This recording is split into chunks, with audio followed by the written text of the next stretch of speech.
last time they lost a season opener was that game in 1985 here against Florida State. Nebraska won the toss and deferred. Well, that's the first decision Mike Riley has had to make in a game as head coach of the Cornhuskers. 29 straight wins, so no pressure on Mike Riley today.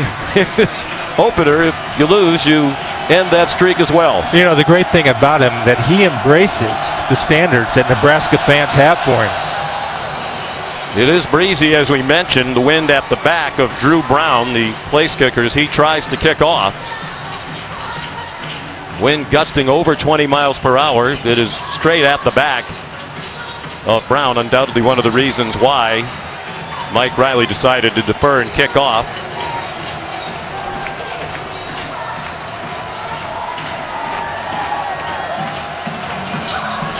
They waited a long time to play a football game that means something. Bose Joseph comes in to hold the ball on the tee now. Brown trying to fire up the crowd. And the season is underway. Adam Hine and Eric Takanaka back deep, and no chance to return that kickoff through the back of the end zone with the wind. So here comes 25-year-old senior quarterback from Pocatello, Idaho, Taysom Hill. Very solidly put together 232-pounder, 4,338 passing yards, and #1 all-time rushing among BYU quarterbacks. Season-ending leg injuries in 2012 and again in Game 5 last year against Utah State. They were 4-0, ranked number 18 in the country. There was talk they might even run the table, and he would be a Heisman candidate. But then he injured his leg. They finished 8-5. Out of the gun to start the season. And throws for a completion and a first down to Mitchell Juergens, a gain of 14. And this is a great play right here by Taysom Hill, having confidence in his leg and making a confident decision in his arm to throw across his body. That shows you that he's ready. It was the left leg that he injured both times. He avoided Jack Gangwish, one of the defensive end, hands it off inside. And Algie Brown, the ball came out, but the officials ruled Brown down by contact across the 41-yard line. Dedrick Young, a true freshman linebacker, made the tackle. BYU wants to go at a very quick pace. And Chris, on this very hot day, conditioning will be a big factor. Absolutely, especially on the defensive line and the interior for the Cornhuskers. 93, but warmer than that on the field with high humidity. On the field turf, Hill throws, drop. Taron Houck, part of a very tall receiving corps. He's 6'5". They have two receivers taller than him. It's a nice job right here of number 67, Kyle Johnson, allowing Taysom Hill the pocket to throw the football, and you see the confidence in his left leg to step through that throw and throw a strike. 3rd down and 7.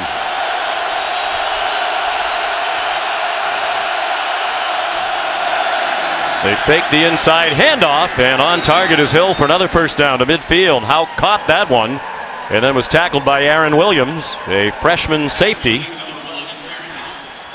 Right there, Sean, the size of Taron Houck at 6'5" was able to box out Williams, who had a decent break of the ball but couldn't get past that big body to knock it away.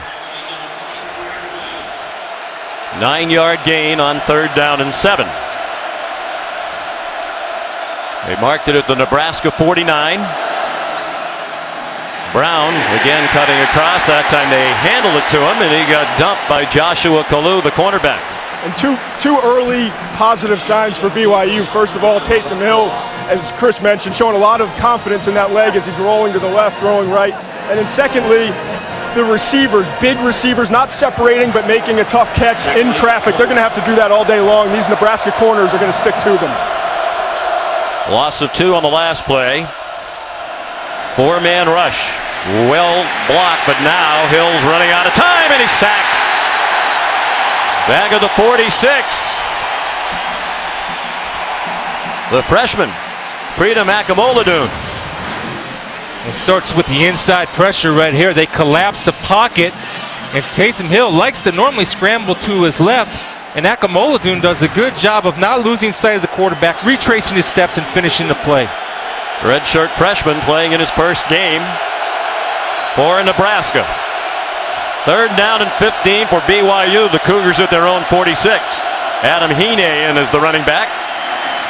Open receiver. Diving catch made by Kurt Henderson. They rule it a catch, but he's way short of the first down by about 8 yards. Josh Kalu had the coverage. And BYU sends the punting team on with a brand new punter. This ought to be interesting. Johnny Linehan, a star on their national champion rugby team, kicking in a football game for the first time. Just joined the football program 1 month ago. He's from New Zealand. He is a rugby-style punter, as you might think, so expect some sort of rollout. Jordan Westerkamp back deep. Job one catching it on this breezy day. And he was able to field it near the 12-yard line. So here comes Tommy Armstrong, the junior from Cibolo, Texas, between Austin and San Antonio. 3,400 yards of total offense last year, including a huge performance in their bowl game loss against USC. They lost a shootout to the Trojans at the Holiday Bowl. They had an interim coach there, Barney Cotton. Tim Beck calling the plays as the offensive coordinator. They opened up the playbook with a staff that had already been fired. And that was the right thing to do for Tommy Armstrong, to give him the confidence and let it loose. And you saw the numbers that he was able to put up. Like Hill, a dual threat running and throwing. Terrell Newby, the ball carrier. Eric Takanaka made the tackle for BYU, a gain of about 3. And the big question, Chris, for the defense for BYU today is, what will Nebraska be on offense? Will they be a pro-style team, the offense that Mike Riley liked to run at Oregon State, or will they adopt more of the quarterback run game that Nebraska has used? I think it's going to be a little bit of both right there. You saw a pro-style little jet sweep formation. Now here's the old formation that Nebraska's used to running out of the gun. BYU likes to blitz a lot out of the 3-4. The men coming were late getting there. Lane Hovey makes the catch. Micah Hanneman brought him down after a gain of 11 in the first down of the season for Nebraska. It's a good job by Lane Hovey. Watch him push the corner and drive him off and work back to the football. But that's a good sign because it's a timing route, which is the philosophy of Mike Riley, where Tommy Armstrong hits that back foot and delivers the ball before the receiver turns around. Another BYU blitz. Armstrong threw it out wide. Alonzo Moore, very talented athlete. With the size and speed, they've been waiting for him to emerge as a star. Perhaps he will now as a junior. Eric Takanaka made the tackle. Here are today's impact players. You're right. Alonzo Moore could be the guy that steps up to get production out of the receiver. Newby right there is the guy that's going to place Amir Abdullah, Kafusi, and Tulioma. 2 strong defensive linemen for the Cougars. They are 2 of the best players on that defense.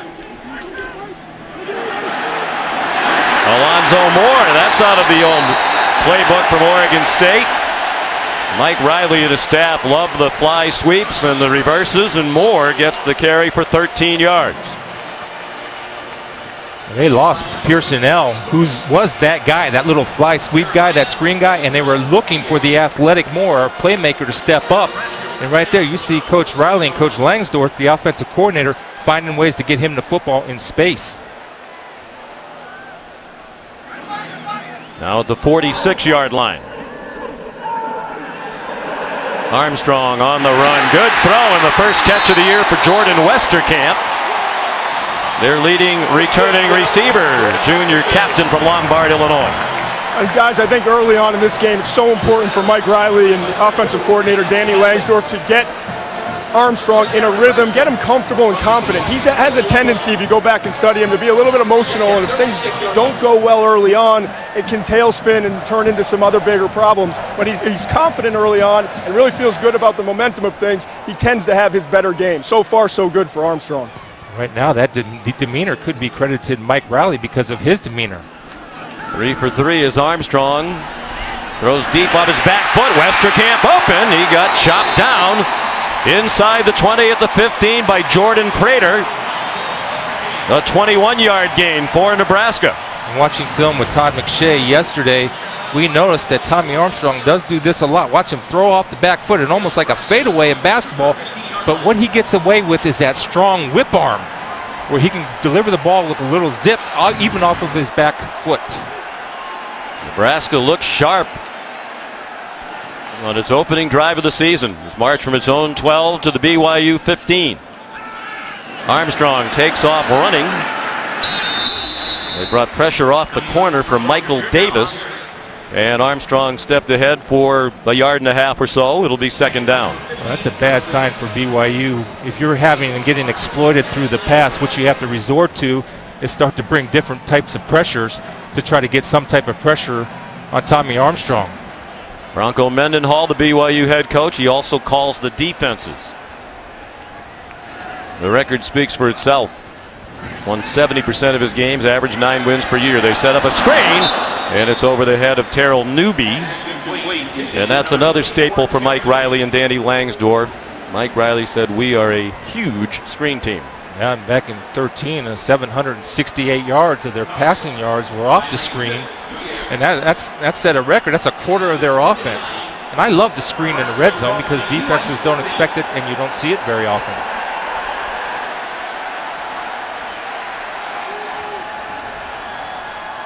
Third down and 9 from the 14. Cale Wilbon comes in at running back. Quick hitter to Westerkamp. He's in trouble and he's going to get away after it looked like he'd get dragged down for a loss. Instead, he's going to score. Tommy Armstrong gave him a big block.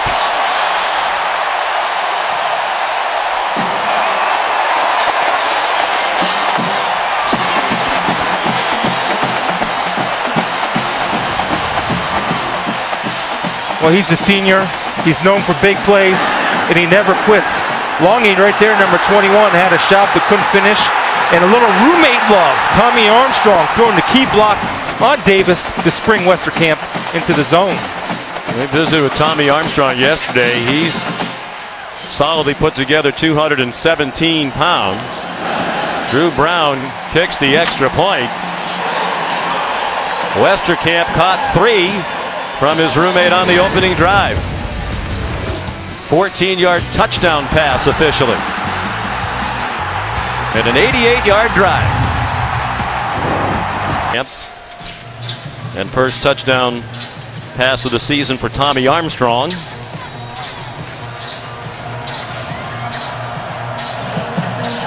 Couple of key losses to suspension on that BYU defense. Don't know how much of a factor that was on the opening drive, but they're playing without Kai Nakua, their starting center, safety rather, among others.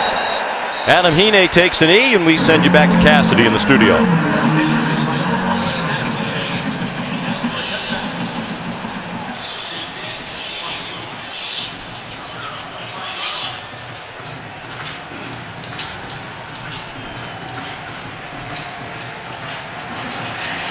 That is one of the marquee games of this opening weekend in college football. This another attractive matchup. Two powerful programs, BYU and Nebraska, both have won national championships. Taysom Hill throwing deep on the first play of this drive and incomplete in the direction of Mitch Matthews, their leading receiver from a year ago. And Taysom Hill's former roommate. Taysom's now married, so Mitch decided it'd be a good idea to move out. He got the boot. Good player. A lot of trust between those two. Nebraska crowds the line of scrimmage. Adam Hine couldn't run away from the traffic. Dedrick Young, true freshman, thrust into action. Mentioned suspensions, and they are happening on both sides today. Mike Riley suspended 5 players for disciplinary reasons for this game, including a starting linebacker, Michael Rose-Ivy. So Dedrick Young on campus since January, out there as a true freshman today. Third down and 10. They bring a blitz again. Hill on target. Was he in bounds? No. The officials took a moment to rule that Mitch Matthews was across the boundary. He wants it replayed. One thing you'll see here is the break by Joshua Kalua. Long and lanky. And it looks like from that angle, out of bounds. Clearly. First foot down out. Kalua is one of those guys, Sean. He's 6'1", so he can match up with those 6'6" wide receivers. A nice break by him. First time starter for the Cornhuskers. So Johnny Linehan again, the rugby player, starred on their great rugby teams. Will punt again. Westerkamp back deep. Wow, how effective is that? Into about a 20-mile-per-hour breeze, kept it under the wind. Sends it all the way down to the 11-yard line where Michael Davis downed it. 64-yard punt in his first ever football game for Johnny Linehan.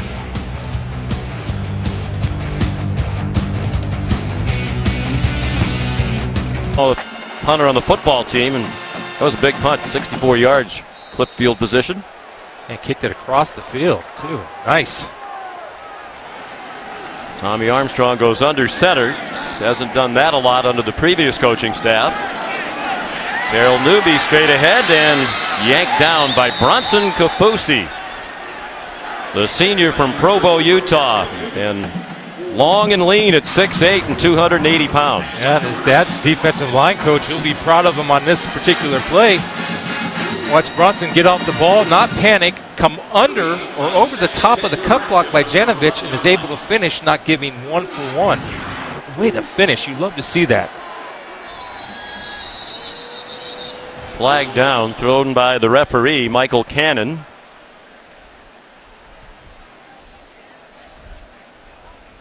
These are Big Ten officials. Nebraska Big Ten team, BYU an independent for the 5th year now. Illegal substitution, offense, 12 men breaking the huddle, 5-yard penalty, second down. I think BYU has its answer as far as what offense they're going to see. Majority we've seen Oregon State, that pro-style offense. And, you know, I love the adjustment that Tommy Armstrong's made, taking snaps from under center. It's a whole different ball game when you're under there as opposed to in this formation, the shotgun. On 2nd down and 14. Just a 3-man rush as Armstrong retreated to the end zone. Fires, and Westerkamp, another terrific catch. They're going to mark it at the 24-yard line. First down. Well, it's about a timing. And right here, this is a timing throw. Before Westerkamp is out of his break, that ball is delivered on time and on target. And it's very different from what we saw from him a year ago when we covered him against Wisconsin. We saw a little bit more in that USC game, the bowl game. Armstrong's come a long way from the quarterback we saw last year. I'm really impressed with his confidence and, as you mentioned, Chris, the timing.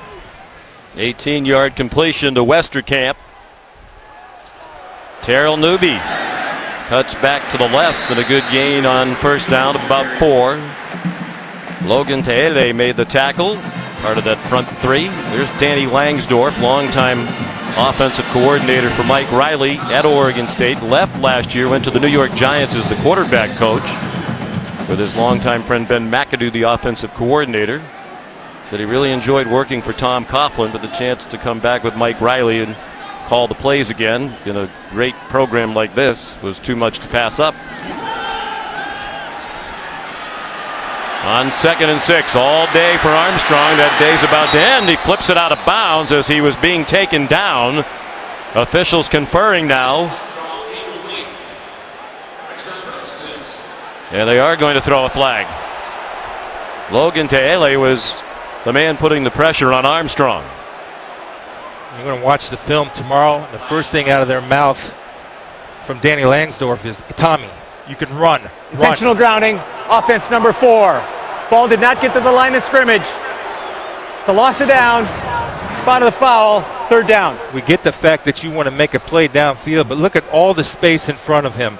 Backs turned by the defenders. Go get positive yards and get out of bounds. He's run for more than 900 yards in his career. He's capable as a runner. 3rd down and 14 now. The play call for Danny Langsdorf.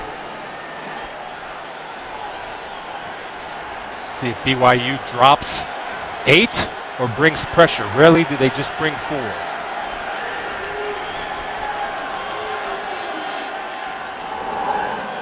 Screen. Brandon Riley. He's another they can emerge this year. He's been bothered by injuries, has great speed. He got close to the markers, but down about 2 yards short. Harvey Longy made the tackle with Michael Davis. And Nebraska's going to punt for the first time today. Here's Sam Foltz A 3-year starting punter now, junior from Greeley, Nebraska. Micah Hanneman back deep for BYU. And he's quite deep with the wind at the back of Fultz.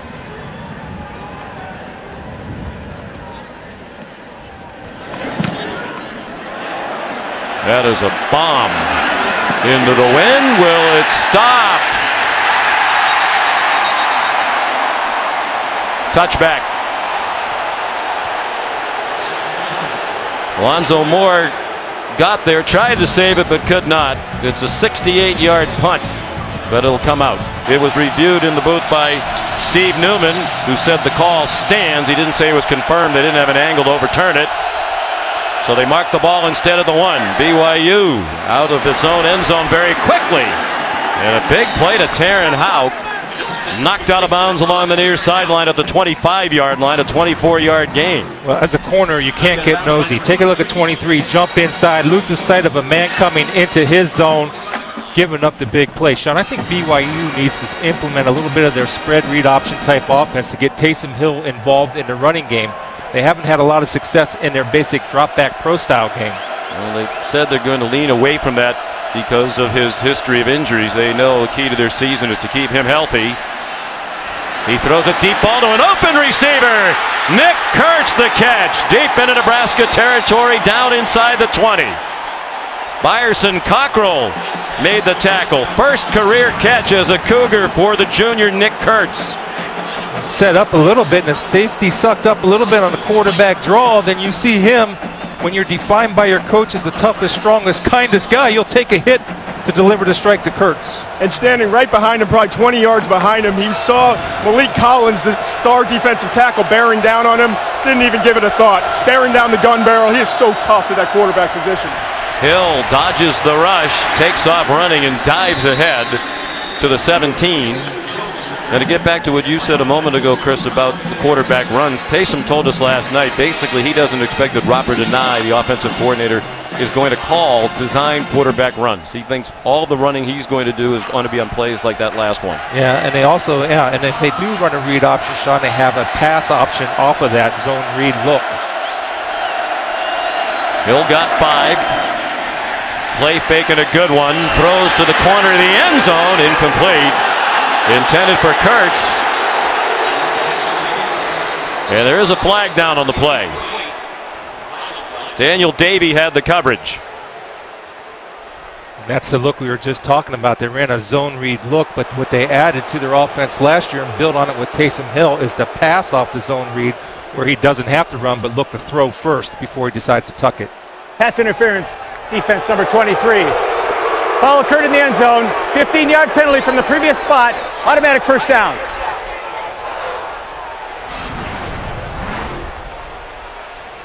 Right there, he grabs him. You don't need to grab. Just trust your training. Don't look back too early. That way, as soon as you start looking back, receivers normally pull away. Davey, returning starter. They've been waiting for Nick Kurtz. He was a junior college star and then injured last year at BYU, had a foot injury, did not play. Hill, that is a design run for the quarterback, and it's a touchdown. Taysom Hill takes the Cougars on a 99-yard drive. They're an extra point away from a tie game.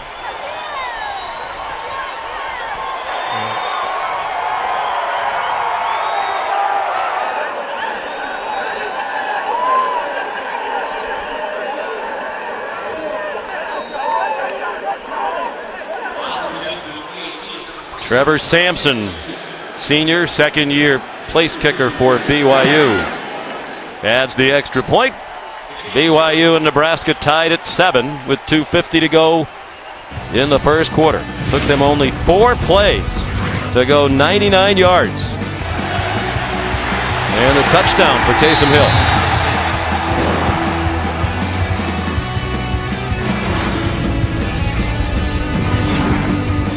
He had completions of 24 and 53 yards on the drive and then ran it in for the score. Austin Brasher's squib kick, and fortunately for Terrell Nubia, went out of bounds.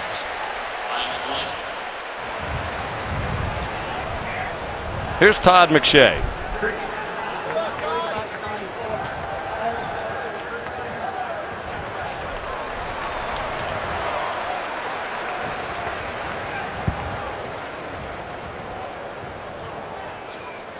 All right, we're having some difficulty with Todd's microphone, obviously. But now I'm curious. It's just kind of like a tease. It builds the drama to find out what Todd's scouting report about Taysom Hill is. I'm going to give a scouting report for the BYU offensive staff. He's got to be involved in the running game, but he has to be smart. See, Taysom can avoid a lot of that contact if he is disciplined enough to go down and not get hit. But when he's part of that offensive running game, he's tough to stop, and they're tough to stop. Tommy Armstrong goes into the pistol now for Nebraska. Mikhail Wilbon looking for running room. Good patience. Waited for a hole to emerge and wound up getting 5. Here's Cassidy.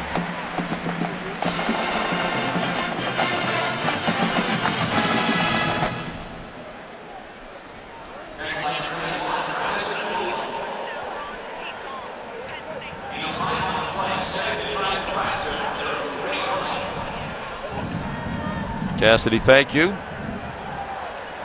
Both teams anticipate going with running back by committee, BYU and Nebraska. Nebraska trying to replace Amir Abdullah, one of the great players in school history, now with the Detroit Lions. Wilbon getting his turn right now, the redshirt freshman playing in his first college game. A couple of nice runs to get a first down. That one a gain of 7. Looked a little bit like Amir right there with the quick stop and go moves, and that's the difference between he and Newby. Newby more straight ahead Ed, Wilbon with a little shake and bake. Thought he might be related to our friend and colleague Michael Wilbon, proud Chicagoan. Keith Mann, the sports information director here at Nebraska, tells us they are not related. Alonzo Moore is injured. It's a guy that they're counting on this year to production. Loss of Kenny Bell, outstanding receiver for Nebraska. Alonzo Moore is a guy they hope steps up and fills that role. Kenny Bell just got put on injured reserve yesterday by the Tampa Bay Bucks. They're already without DeMornay Pearson L, who suffered a foot injury a couple of weeks ago in practice, non-contact injury, but suffered a fractured bone in his foot. He had surgery. They said at the time 6 to 8 weeks. Great punt returner, led the country with 3 punt returns for touchdowns last year. And Mike Riley thinks he could be like Brandon Cooks was at Oregon State, a guy who can be a prolific wide receiver, both catching and running the football. Yeah, and that's a big part of Coach Riley's offense, and that's a type of athlete that he's going out to recruit, those kind of hybrid guys that do everything type guys, because it makes your offense so much more explosive. 1st and 10. Amani Cross now getting a shot as the eye back for Nebraska. Lone back in this set. And he's chopped down for a loss. Good penetration by Logan Taele. Dick's Sporting Goods kickoff week continues tonight on ABC. 20th ranked Wisconsin taking on number 3 Alabama. That's tonight at 8 Eastern, 5 Pacific on ABC's Saturday Night Football, presented by Wells Fargo.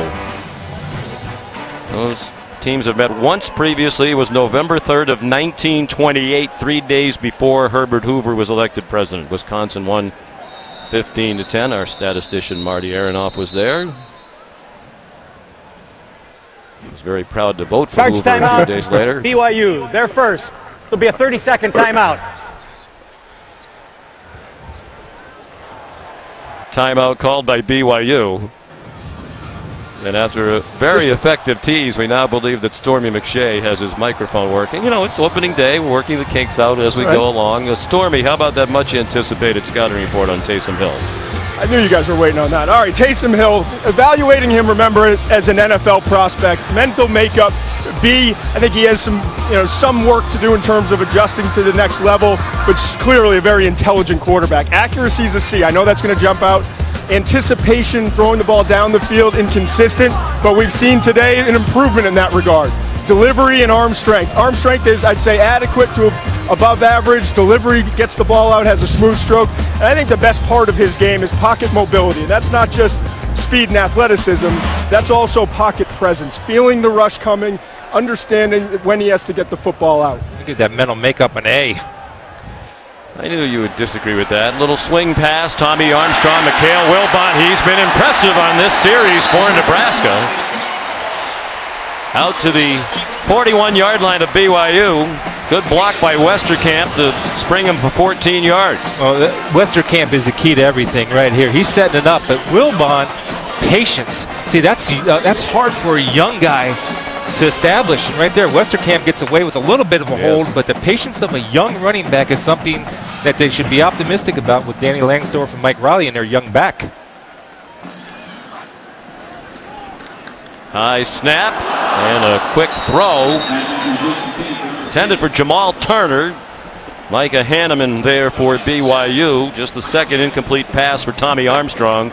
Now 8 out of 10 for 115 yards and a touchdown. Armstrong had a few words for Turner, and I can tell you what he said. You've got to come back to that football. Turner sat there and waited, which allowed Hanahan to come up and make the break. That's what he's telling him. Come get the ball. Pete Williams, the wide receiver coach. 2nd and 10. Armstrong steps into a throw. Caught. First down. Alonzo Moore, who was helped off not long ago, back on the field to make the catch at the 22, a gain of 19. Well, they rave about athletic ability. Alonzo Moore was recruited as an athlete, and this is why. When you can go down and catch a ball like that, Todd. You can see why. High snap. Moore wide open. Moore down the sideline into the end zone. Touchdown, Nebraska.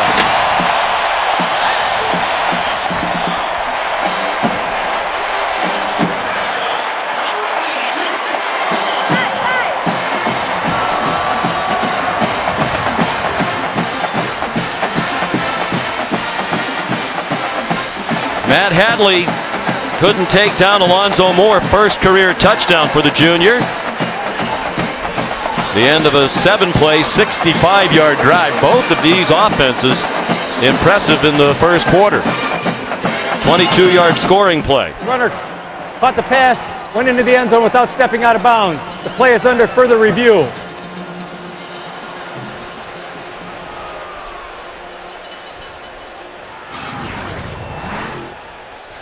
Right here, Hanneman, number 7's job, since he's the furthest most outside guy, he has to force everything back inside. Watch him gamble right here. He's going to jump inside, which creates running space and an outstanding block right there by your tight end, Sutton, to spring more. But that's discipline. When you play screens, Sean, it's a lot like gap responsibility. You have to know where your help's coming from. It's not from the outside. All your help is coming from the inside. David Sutton, the tight end, 86, out there blocking. Clearly never went out of bounds. They're playing without Sethan Carter today, listed as a co-starter at tight end, their best receiving tight end. He's suspended for the opener. Extra point up and good by Drew Brown. 14-7 Nebraska, nearing the end of the first quarter in Lincoln. It has donated millions in scholarship funds to colleges and universities around the country.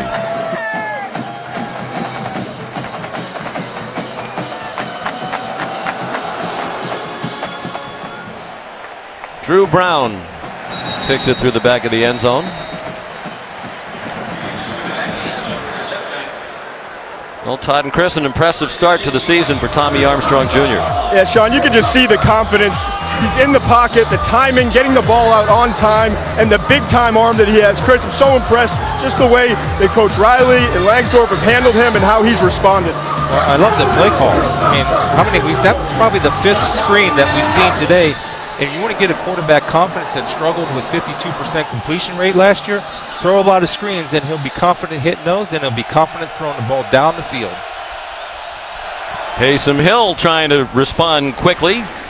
These two teams moving briskly up and down the field. Colby Pearson, the catch for BYU. It might be the last play of the quarter. Good for an 8-yard gain. 33 career touchdown passes now for Tommy Armstrong Jr. End of the first quarter in Lincoln.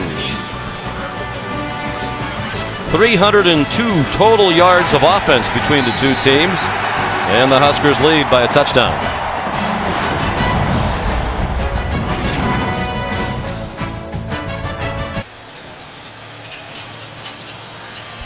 Heading to the second quarter here in Lincoln at Memorial Stadium before a crowd of 89,959, the 341st consecutive sellout dating back to 1962 here at Memorial Stadium. BYU ball down by a touchdown. 2nd and 2. Taysom Hill throws to Colby Pearson for a first down. He weaved his way to the 41 before he was chopped down by Nate Gary. Out there working on Luke Gifford, who's in for Michael Rose-Ivy. Luke Gifford got caught with his eyes in the backfield and had a very late break on the ball, which allowed for a positive gain. They're very thin at linebacker even without the suspension to Michael Rose-Ivy. Hill going deep, looking for Matthews, trying to run under it. Some late contact with Kalub, but a good no flag. It'll be 2nd down and 10. Well, it's so common opening game of the season. You see disciplinary suspensions. Players have had a long time to misbehave. In the case of Nebraska, 5 players suspended, 3 of them key players, Rose-Ivy and Rose, listed as starters on the defense. Carter, a co-starter at tight end. Joe Keels had shoulder surgery. He wouldn't have played anyway, and Robbie Painter is a backup offensive lineman and really not a factor. Hill, as you might expect, gets away and now throws it away just shy of the line of scrimmage with Josh Banderas, the middle linebacker, in his face. Good discipline right here by the black shirts. Mark Banker, the defensive coordinator, not biting inside. You see Jack Gangwish force him out, then Banderas coming for second contain, forcing the throwaway. Gangwish slow to get up after the play. Senior, 5th year out of Wood River, Nebraska. Grew up dreaming about being a Cornhusker player, was not highly recruited, was 225 pounds out of high school, came here as a walk-on, and as a 5th-year senior team captain. They put the black shirts in the lockers on Monday, indicating which players would be starting in the season opener for the Nebraska defense. Tradition that dates back to the 1960s, and you could see how much it meant to Gangwish. Yeah. He was in tears for quite a while in that locker room. It means a lot. I mean, I think it's a great tradition in college football in years past. We've done a few Nebraska games, Sean, and from my respect for that tradition, they didn't deserve the black shirts. So far, the early return on Mike Riley's defense is that they're playing well enough to wear those black shirts in practice. Mark Banker is the defensive coordinator. He's been with Mike Riley for a long time at Oregon State and with the San Diego Chargers in the NFL. 19 years they've been together. Gangwish off the field. Starting defensive end out of the game on 3rd down and 10. BYU for its own 41. 3-man rush. Hill has a man and a juggling catch made. Again, the advantage of height for those Cougar receivers. Taryn Houck up in the air. 19 yards and a first down. Hale knows to throw the ball high. Let his guys go. But Kalu, number 10, is late. Watch him hesitate just right there. You see that little hesitation? He could have came in and knocked that ball out, but that hesitation cost him. Yeah, he really didn't play the ball or the man there. Can't be thinking out there. Go get the ball. 3 out of 4 now on 3rd down for Taysom Hill. The drive continues. Hill takes off running. Oh boy, that's what the coaches don't want to see. He got popped by Aaron Williams. Bronco Mendenhall told us yesterday, Chris and Todd, we tell him to slide, we tell him to run out of bounds, and he's just not going to do it, and we know that. And they also said they wanted to call design runs. That was a design run because he had a center 15 yards downfield. He's got to make the decision, Sean, a conscious decision to get down. Not to prove how tough he is, but it's selfish if he takes hits. He's got to protect himself for the good of the team. That's hard to do, as you know, when you're competitive as he is, and you are. Algie Brown out of the backfield, wrapped up and out of bounds by Luke Gifford. Redshirt freshman, he's the one seeing the bulk of the playing time in the absence of Michael Rose-Ivy. 8-yard gain for the Cougars. On the move again. He looks good. I mean, Taysom Hill, one of the questions coming in was accuracy. I think Todd had a C- on him. And Taysom was bound and determined to prove not only myself wrong, but Todd wrong. Corner blitz. Hill saw it coming. Flag down. We would expect a holding call. Hill's in the end zone. And we await the verdict on the flag. Not showing any after effects of the broken leg. And he said he's 100% Personal healthy. foul, hands to the face. Offense number 55. 15-yard penalty. Replay second down.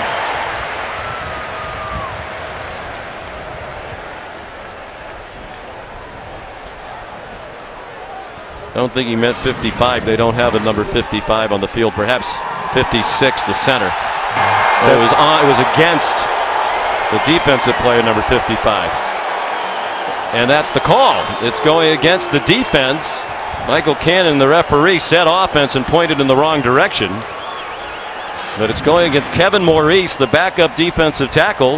And it's a 21-yard touchdown run for BYU. Mark Bankert trying to figure out what went on there. What's going on is Taysom Hill is taking this game over with not only his arm, but he's starting to utilize what he does best, his legs.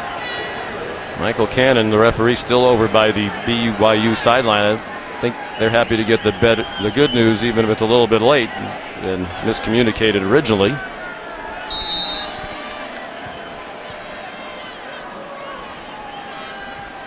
Trevor Sampson to try to tie it out of the hold of Mitchell Juergens. 75 yards in 8 plays. Just 2 minutes and 3 seconds to do it for BYU. Taysom Hill limping a bit on the sideline. Second touchdown of the game for Hill. This one 21 yards. Tied at 14.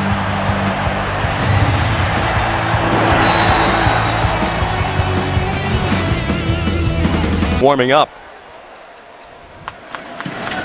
The hands to the face penalty against Nebraska on the touchdown administered there on the kickoff. So Austin Brasher booted it through the end zone. And Chris, tough to tell what happened to Taysom Hill because as he ran into the end zone, there really wasn't any indication that he was in distress. Yeah, initially he took off and showed good burst right about the 5. You can see that he kind of got a little gimp in his giddy up right about there. I don't know. I mean, he ran fine. It was only when he started walking toward the bench that there was the sign of a limp. Even there, he's walking all right for a while. I hate to see that, and you know, him running the football is such a big part of this offense, but it was a non-contact injury. That's just bad luck. Well, Nebraska starts from its own 25. Offense is marching up and down the field, both over 150 yards of total offense. Armstrong into a crowd, and Westerkamp couldn't make the diving catch. See, he's down. His calf, I think, is cramping right there. That's a good sign when they go ahead and stretch that toe out and throw a water bottle in you. That was a mental error by Riley. Riley brought that route into Westerkamp. They had 2 guys in the same area. In this type of passing offense, it's always levels, and 2 guys are never on the same level. And you don't mean Mike Riley, you mean the receiver, Brandon Riley. Thank you. Yeah, Mike's not running the routes. No. He could probably. Yeah, he's in good shape at 62. It was an interesting hire when Mike was hired by Sean Eichhorst, the athletic director here, to replace Bo Pelini. I think most people just assumed Mike grew up in Corvallis, 2 stints at Oregon State, winningest coach there. It's home for him. But he said he was ready for one last adventure. His pay just about doubled when he came to Nebraska. He didn't mention that as a factor, but it doesn't hurt when you're trying to make a decision. And Mrs. Riley decides if she wants to come along for the trip as well. 93 wins over his 2 stints. Spent 2 years there. Went to the San Diego Chargers. Came back. 6-2 in bowl games. And bear in mind, when he took it over the first time, they were one of the worst programs in college football. 2 Grey Cups as the head coach of the Winnipeg Blue Bombers in his early 30s. Coached in San Antonio in the World League of American Football. 41 years of coaching experience for Mike Riley. And it's his reputation. He's the nicest man in coaching, and every time we visit with him, he lives up to it. He is, and the other thing he brings to the table is that he spent a lot of time on the defensive side of the ball.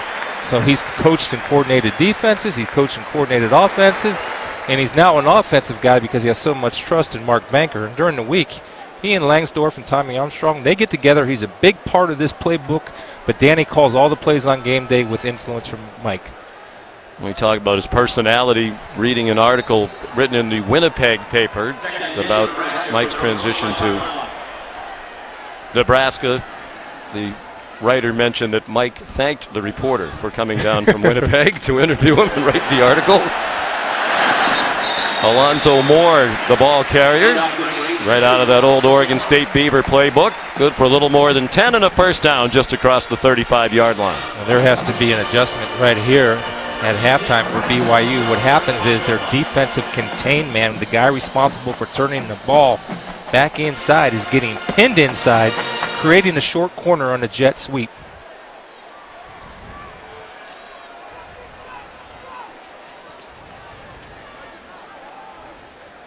Mikhail Wilbon, the running back now. He was nifty on the last drive. High snap, but a false start before the snap. False start. Offense, number 13. 5-yard penalty, first down. Lane Hovey, one of the wide receivers.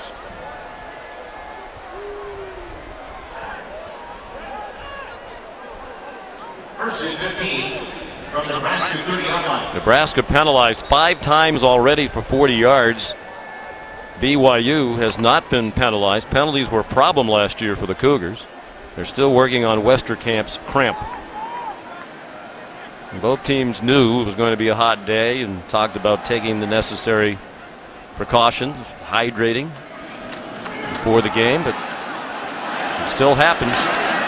Wilbon bang down. Hardy Longy made the tackle. Here's Cassidy.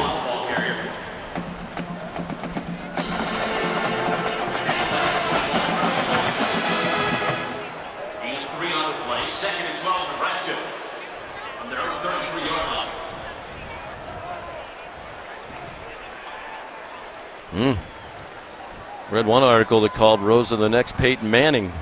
That's not a lot to live up to before you've even played a game. Yeah, he's something. I mean, he's got to be successful. If he can get that offense going with that strong defense led by Miles Jack, they'll be pretty solid. Armstrong throws a little bit too far ahead of Brandon Riley. Eric Takanaka had the coverage. To me, it looked like Tommy Armstrong's footwork was off a little bit. Did not step all the way to his target. His feet were a little bit open, which caused the wide throw. Westerkamp back in the huddle for Nebraska. As you know, Chris, oftentimes once you start cramping, it can be a hard thing to get rid of. And that's why you got to get IVs at halftime. I'm telling you, IVs they'll cure all. That's what I did as a player, and I think everybody should do it, especially receivers and running backs. 3rd down and 13. 3-man rush for the Cougars. Armstrong throws, and it is caught for a first down by Brandon Riley. In traffic, he made the catch at the 49-yard line, a gain of 16, and they convert on 3rd down and long. The matchup I was looking at coming into this game was the inexperienced wide receivers of Nebraska against the Cougar secondary, who was torched last year, and as of this year, they're getting torched again because the timing between the receiver and quarterback has been perfect for the Cornhuskers today. BYU gave up 270 yards passing per game last year, 112 in the country in pass defense. Armstrong's throw over the head of Alonzo Moore. We mentioned they're playing without Kai Nakua, their starting free safety, who was at the center of their ugly brawl at the end of their bowl game, the Miami Beach Bowl against Memphis. Trey Dye also suspended. He is part of the rotation at inside receiver. Sione Takitaki, a pass rushing linebacker, would have played. Tomasi was a backup defensive lineman, and Jamal Williams is out for the year. And Bronco Mendenhall, that's a huge loss. Williams, one of the best running backs in school history. False start. Offense, number 71. 5-yard penalty, 2nd down.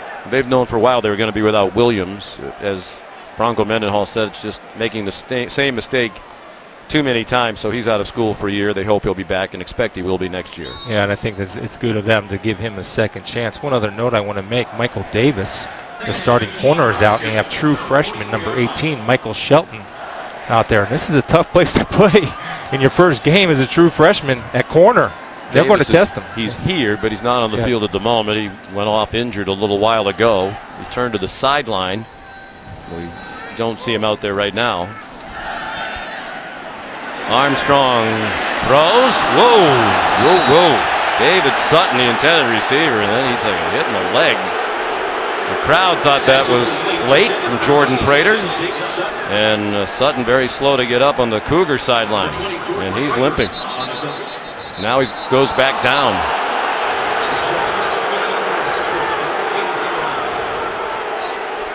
Yeah, not only was it late, but he dove at the legs of Sutton. The crowd saw the replay on the video board, and you can hear the reaction. Yeah, that needs to be flagged, doesn't it? Yeah, he's coming in there late, and I guess I'm saying he's wrong, but one thing he might be thinking right now is try to avoid the contact and just go down. Not far from Memorial Stadium, the state capitol building here in Lincoln, Nebraska. Start of the season for BYU and Nebraska, tied at 14. David Sutton, the tight end, carted to the locker room. He gave the crowd the thumbs up and then started gesturing as if he wanted them to make some noise. 3rd down and 15. Armstrong won for his last 5. Pressured immediately. Had a good call against it, a screen, but couldn't execute. Intended for Terrell Newby, and Nebraska will punt. Better discipline by BYU on a screen. Remington Peck does a good job of forcing Newby to go around the blocker.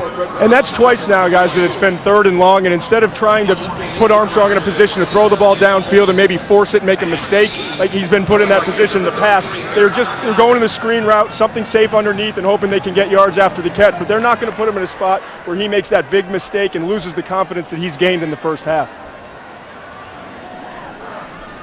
Sam Foltz on to punt. His first one was in the other direction with the wind and went 67 yards to the BYU 1. This one is into about a 20 mile per hour breeze. Eric Takanaka back deep. Nebraska takes the delay of game penalty.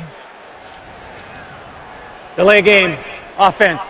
5-yard penalty, 4th down. Let's take a look at today's Aflac trivia question. Aflac! If you were with us earlier, you should know this. It's a test to see if you were paying attention. Nebraska's won 29 straight season openers, the longest active streak in the FBS. What was the last team to beat Nebraska in a season opening game? To think about that. No, you don't. First of all, we told you the question yesterday. I didn't. You didn't tell me the answer, though.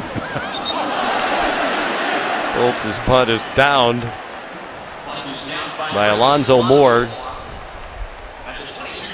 I'm going to mark it at the 22-yard line.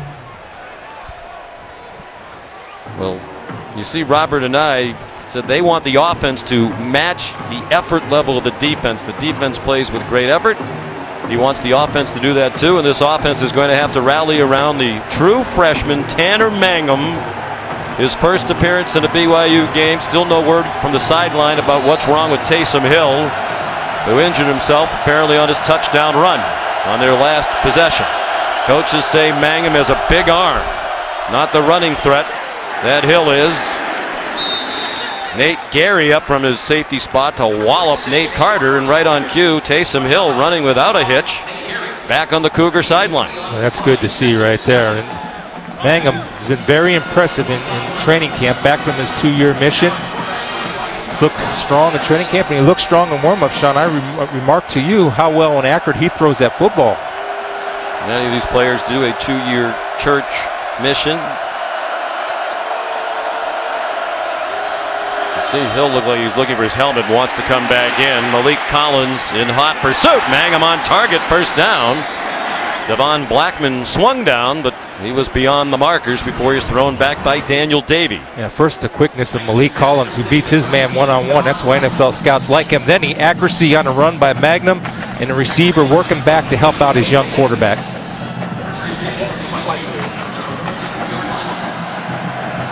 Hill has his helmet on, wants to come back in.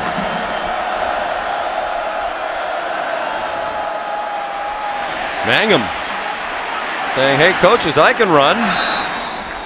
And here comes Hill. After 9-yard gain by Mangum. Well done by the freshman thrown in to the battle. Todd?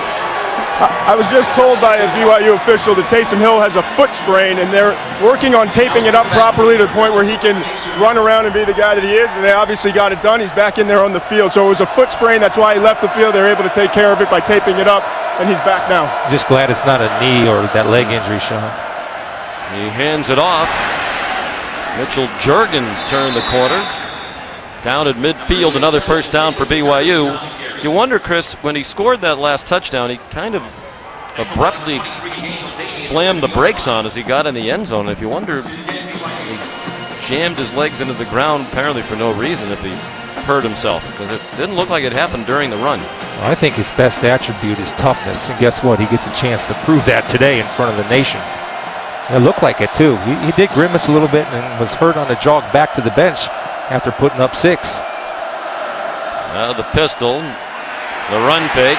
He gets away from the rush of Gangwish again, and a big hit delivered. Flag down on the play. Brian Sampson got belted by Byerson Cockrell. And it's a holding penalty against BYU. You mentioned the belt. Holding. Offense number 56. 10-yard penalty. Replay first down. T-John Karoma, the terrific sophomore center, freshman All-American last year. Well, his burst through the pocket looks nice right here. Right now, he's running full speed. Doesn't look in much pain.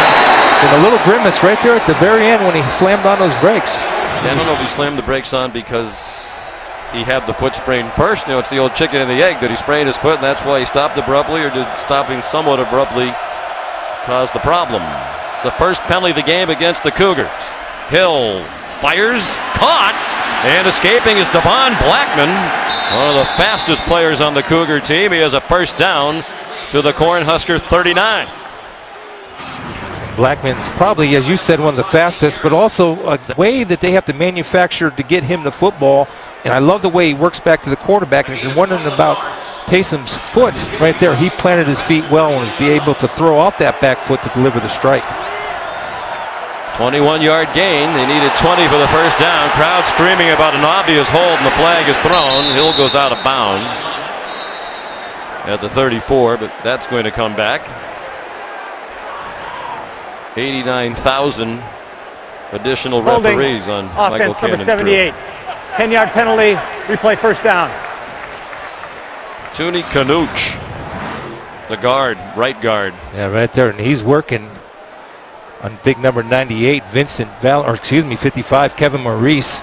And Maurice does a good job of, with that uppercut swim, attacking half the body as a pass rusher and getting around him, forcing Kanuch to get the grab.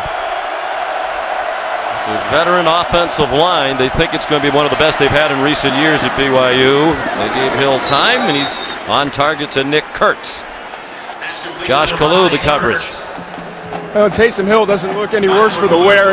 You were talking about, Chris, getting it, the top of his drop, driving off the back foot, and the timing was there. The ball came out before the receiver even broke from his route. Really looks sharp. I think it's one of those injuries where you can count on adrenaline to get you through. It certainly will be sore after and tomorrow. 2nd and 8.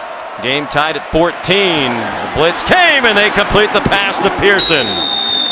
Upended by Josh Kalu. It's another first down for BYU to the 25-yard line. Well, in order to have Taysom be effective, you got to be able to pick up the blitz like Hine, number 28, does. Working on Gifford. Remember, he's in for Rose Ivy, who's out because of a suspension. And that's the guy they're targeting in their one-on-one underneath coverage. Hill to the end zone. Incomplete. Good coverage by Daniel Davey on Nick Kurtz. They mentioned they have 3 wide receivers, 6'5" or taller, and in this part of the field, oftentimes all 3 of them are out there hoping to catch balls thrown high in the end zone. This is good discipline by Davey with that right arm. Not turning and grabbing, avoiding grabbing, coming with the left arm, and Malik Collins giving Taysom Hill a chance to prove his toughness once again. 2nd and 10. Hill throws short to another of those tall targets, Taryn Hauk. They have 3 players on the field right now at wide receiver, 6'5" or taller. Matthews, we talked to him yesterday. He's every bit of 6'6". Kurtz and Hauk. There's a lot of options in that end zone when they're all running around down there. You know, the other thing too with that, Sean, is when they're tall like that, they're pretty well put together. So they have strength, and they use that leverage of their height and strength to push off, just like he did right there in Barson Cockrell as Daniel Davies helped off the field. Please reset the game clock for 6 minutes, 30 seconds. Thank you.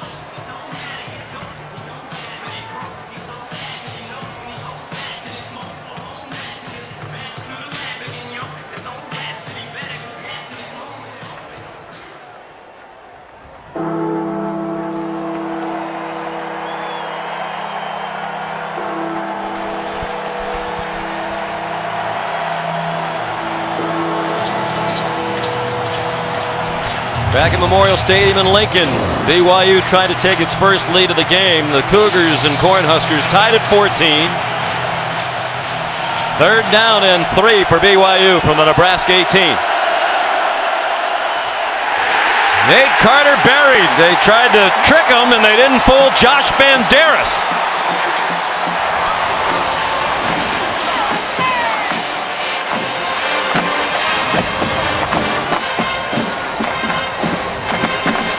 Josh Banderas, number 52. They're in man coverage with a blitz, and right there comes free. Now, Sean, you got to throw the ball in that. You got matchups and height matchups. You got to throw the ball.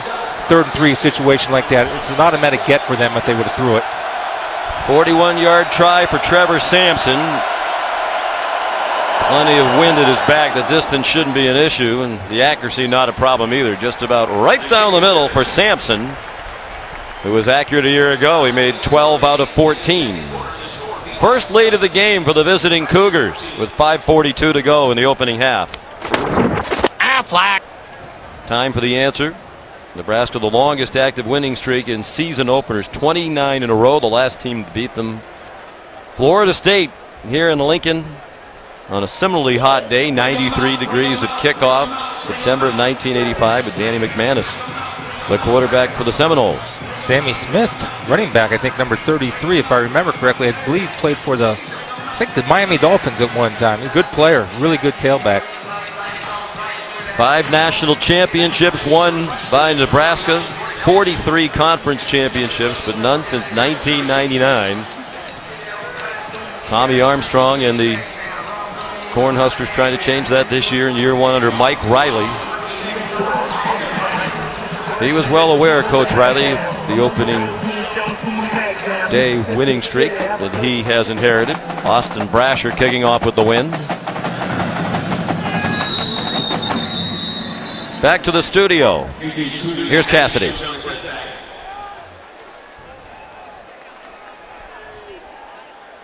and 10 for Nebraska from their own 25-yard line.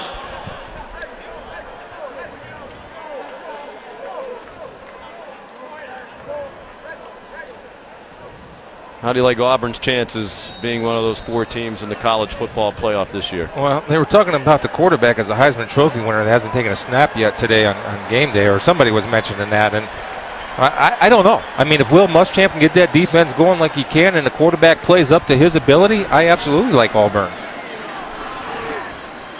Nebraska offense a bit stagnant recently after a strong start to the game. And Mikhail Wilbon got 2 all on his own. This is year 2 of the college football playoff. It was an enormous success by just about everybody's judgment a year ago.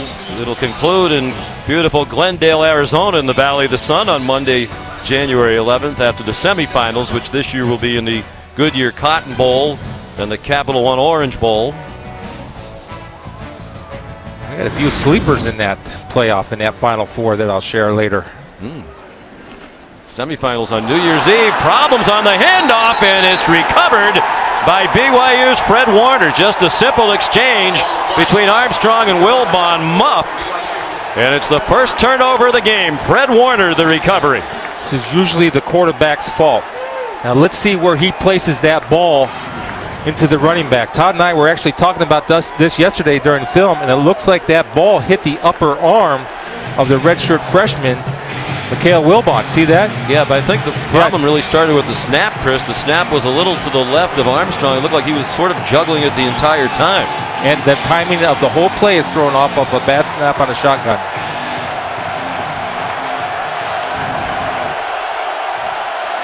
Hill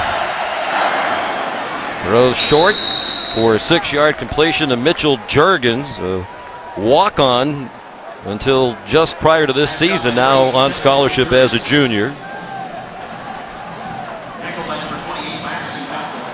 And Juergens going to have to play more snaps than usual today. That was a concern for Robert and I because they don't have Trey Dye, one of the BYU players suspended for this game, part of that rotation inside. Algie Brown, the running back. Hill dumped it off to him.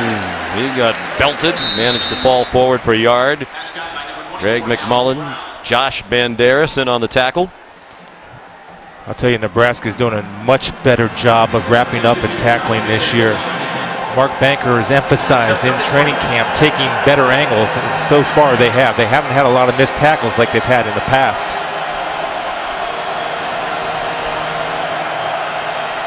Third down and 3. They failed to convert in a similar situation a moment ago. Settled for a field goal, not this time.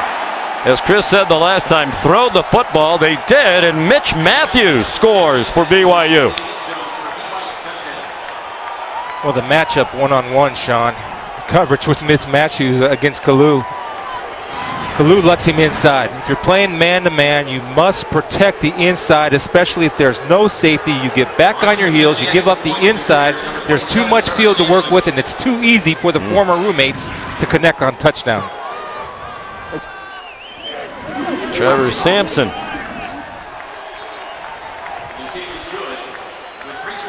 Extra point good. 17 straight points for the Cougars. 15-yard touchdown pass. It was set up by the game's first turnover, the fumble on the missed handoff. Mitch Matthews to score. Unanimous preseason #1, trying to defend their national title and avenge their only loss of last season in a rematch with the Virginia Tech Hokies. That's 8 Eastern time on ESPN Monday night. Frank Beamer called it the biggest game they've had in Blacksburg. Unanimous #1 coming to town. JT Barrett in a close one for the Buckeyes. It's going to be closer than a lot of people think. You think JT will start? I do think he'll start, absolutely. And you're Mr. Buckeye, so you must know something. I don't know anything. I just know that what Urban likes, and he likes that quarterback that has running back skill. Our Pacific Life game summary. Mike Riley's first game as Nebraska coach, 29th head coach in school history. Tommy Armstrong off to a great start. Started 10 for 12 with 2 touchdowns, including that one to Alonzo Moore. Taysom Hill's been just a little bit better. He's passed for a touchdown just a moment ago to Mitch Matthews. He scored their first 2 touchdowns rushing, and that's the Pacific Life game summary.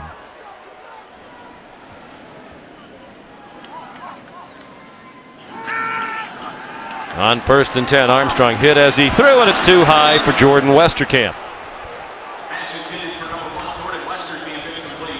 There's a player I love right there, Tuiloma, nose guard in a 3-4. He's a vital position, and he cannot be left alone one-on-one against Dylan Utter. Has no shot. You watch him on film, he jumps off the film, and he plays that position like no other nose guard in a 3-4 that I've seen in college football in a while.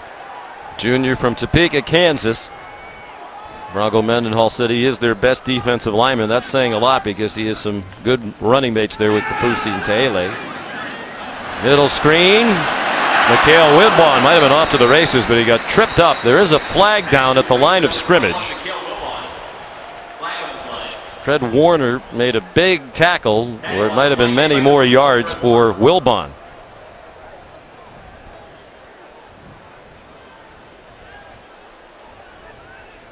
Illegal formation. Offense. More than 4 men in the backfield. 5-yard penalty. Replay second down. You'll see that when you install a new offense. First game mistakes. 8th penalty. Makes it 2nd and 15 for Nebraska. Against Nebraska. On their own 20-yard line. Frustrating. 55 yards. Yeah, sorry, Chris. It's very frustrating. And you know, when you're a new coach in a new environment, you kind of feel like sloppy play reflects on you. And Mike Riley's never one to point the finger at somebody else. I'm sure he will assume his part of the blame for this. Armstrong fired it into ground. They might be going to the screen well a little bit too often. Here's Todd. I agree, Sean. I think one of the issues for Nebraska is their inability to run the football. Most of the time when you see offensive linemen matched up against defensive linemen, the offensive linemen have 15, 20, 25-pound advantages. It's not the case. The Nebraska front is averaging around 290 pounds, and it's the same thing for the BYU defensive front. They are stout versus the run. I think Nebraska's got to figure out a way to supplement that run game because right now they just have 34 yards rushing heading into the half. Tommy Armstrong and a read option in the second half is how you supplement the run game. On 3rd and 15, he's in trouble. Bronson Kafusi takes him down. Armstrong flipped the ball away, but they're marking Armstrong down. I believe that's the indication from the referee back at the 7-yard line.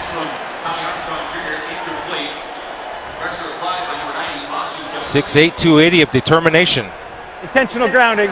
Offense number 4. There's no receiver in the area. They lost it down at the spot of the foul. 4th down. One of the things Bronson Kafusi can do is get off the ball. Basketball player, his butt up in the air, he's in his track stance because they're nervous they're going to throw the football, and just a quick inside move gets help from a pick from one of his fellow defenders and closing speed to get Armstrong Jr. to the ground. He played a year on the basketball team at BYU. His brother Corbin's on the basketball team now. Sister Alexis played basketball there. Chris mentioned earlier that their dad Steve, longtime defensive line coach at BYU. So on 4th and 29, Foltz punting into the wind out of his own end zone. Micah Hanneman caught it on the run and a nice return down the sideline. Great field position for BYU at the 39-yard line. Nolan Graham made the tackle. Dick's Sporting Goods kickoff week continues on ABC. 20th ranked Wisconsin. Last year they opened the year against LSU, another SEC opponent tonight. 3rd ranked Alabama.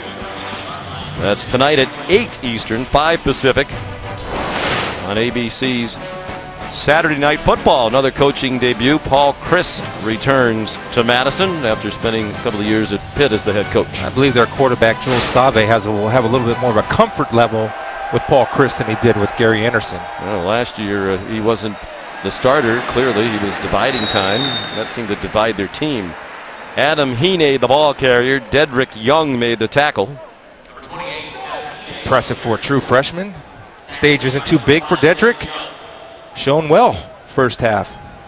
Mike Riley was very honest. He said we were recruiting Dedrick to Oregon State, but we didn't really think we were going to get him and had almost given up. He's from Peoria, Arizona. So then we came to Nebraska, and that's kind of an indication that it's easier to recruit here in Nebraska than it was at Oregon State. Flag down. High throw over the head of Mitch Matthews, and you have to throw it almost off the facing of the upper deck to throw it over his head. You know what makes this offense so difficult to defend in their pass game? They Illegal formation. More than 4 in the backfield. Offense. 5-yard penalty. Replay second down. They attack the whole field. They make you defend everywhere. They'll attack you in the middle. They'll attack you short, to the corners, deep, intermediate. And that's because they have a veteran quarterback that knows the offense and big, tall wide receivers that understand to sit it down in zone coverage and run it across versus man. Nebraska turned down the penalty. 3rd down and 9. This is probably not in field goal range, even with the gusty wind. Sampson's long is 45, and Mendenhall said they'd like to get to about the 25-yard line to try a field goal. Timeout called by the Cougars.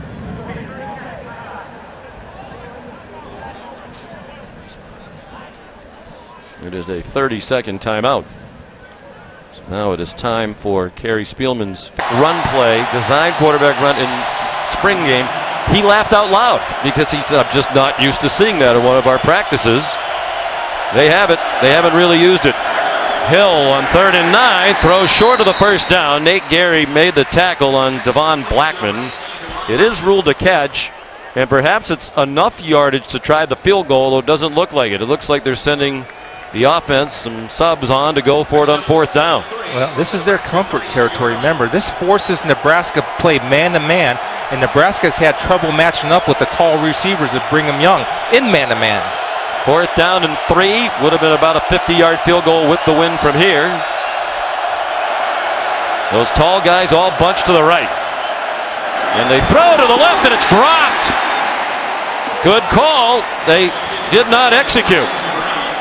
Algie Brown open along the near side and dropped the ball. Might have had the end zone in his mind. Well, they had a man beater on right here.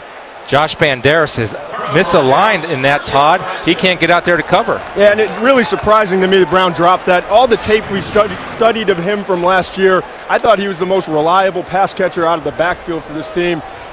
It's too bad for him, obviously. But you look at the consistency that he had, really a surprise that he wasn't able to bring that in.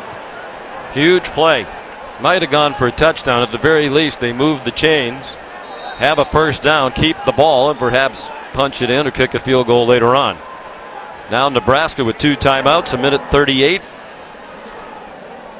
from its own 32. With Armstrong in the gun. Blitz from his left, picked up, throws into traffic, and it's incomplete. Intended for Jordan Westerkamp. Jeremiah Leota Duyere had the coverage, senior outside linebacker. Almost looked like Armstrong, predetermined in his mind he was going to go to Westerkamp. His eyes never left Westerkamp, and there are other receivers open down to his right.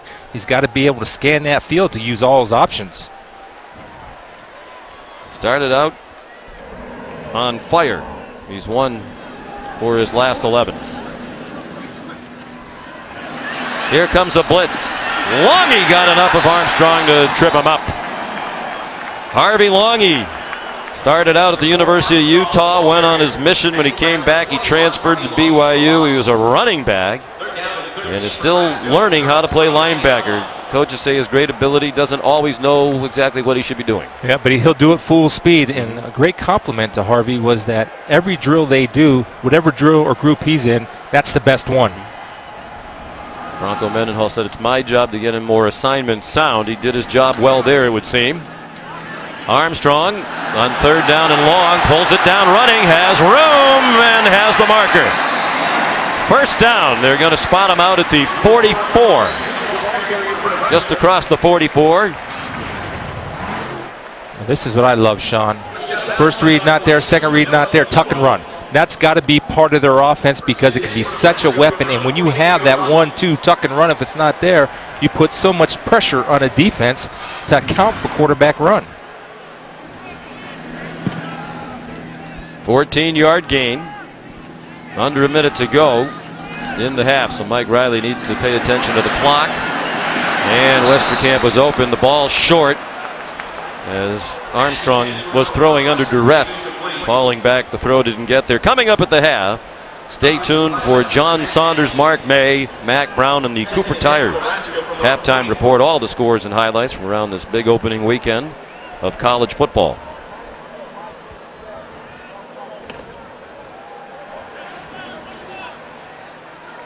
Second and 10. They'd have to move a long way to get into field goal range into this gusty wind. Brown's long last year was 44 yards. Armstrong spinning around, getting away from Fred Warner, throws it up for grabs and incomplete in the direction of Brandon Riley and defended by Jordan Prater. Mike Cavanaugh, the offensive line coach, has got to get on the chalkboard at halftime because BYU is bringing an array of blitzes that it's confusing the offensive line, and that's the benefit of a 3-4 defense. You don't know where guys are coming from, and Bronco Mendenhall is very creative in designing those blitzes. And it's a very inexperienced offensive line for Nebraska. Alex Lewis, the starting left tackle, 13 career starts along the other 24 players on the line, only 2 career starts combined. One for Dylan Utter, the left guard, one for Ryan Reeves, the center. Armstrong, a bit of a wobbly throw. It got there. First down into the Cougar territory. 39-yard line, Jamal Turner. Now a graduate student back from an injury-plagued campaign last year. The ball will be in the air right there before Turner turns his head. Tommy Armstrong last year, that throw's never made. Tommy Armstrong this year, it's all based on timing. That's the offensive philosophy. 16-yard completion.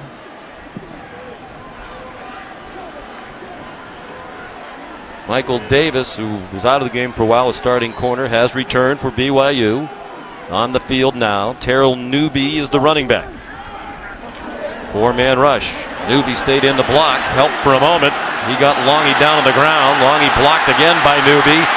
Armstrong shoved out at the 35-yard line by Austin Heater, a backup middle linebacker.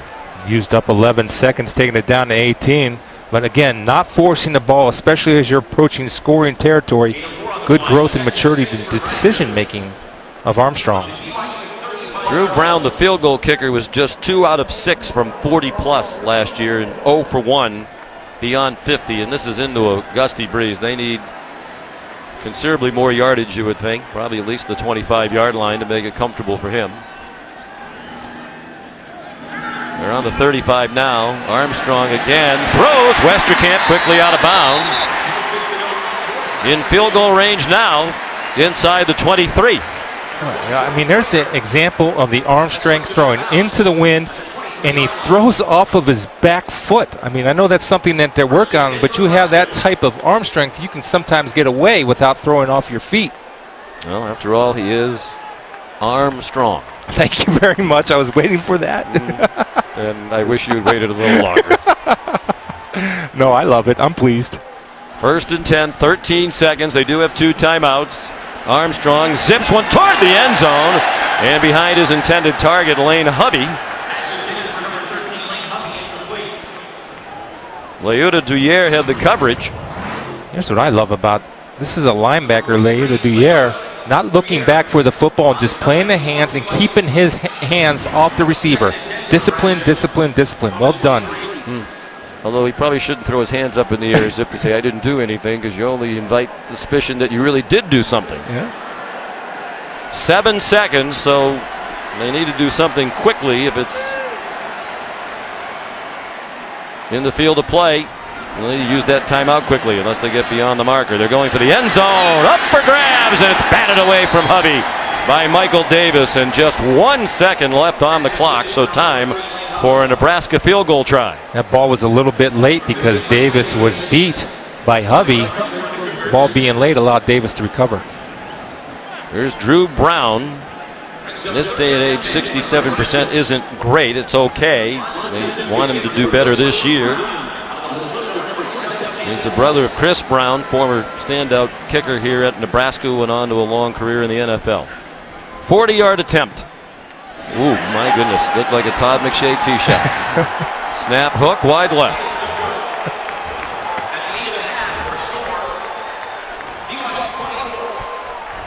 At the half, the Cougars fired up, leading 24-14. Stay tuned for John, Mark, and Mac on the Cooper Tires halftime report after these messages.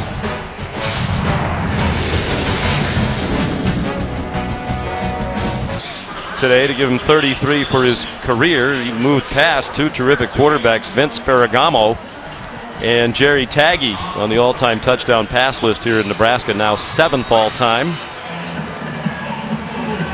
After trailing 14-7, BYU scored on 4 straight possessions, and it might have been a 5th. There was a big drop pass on a 4th down play by Algie Brown that ended a drive.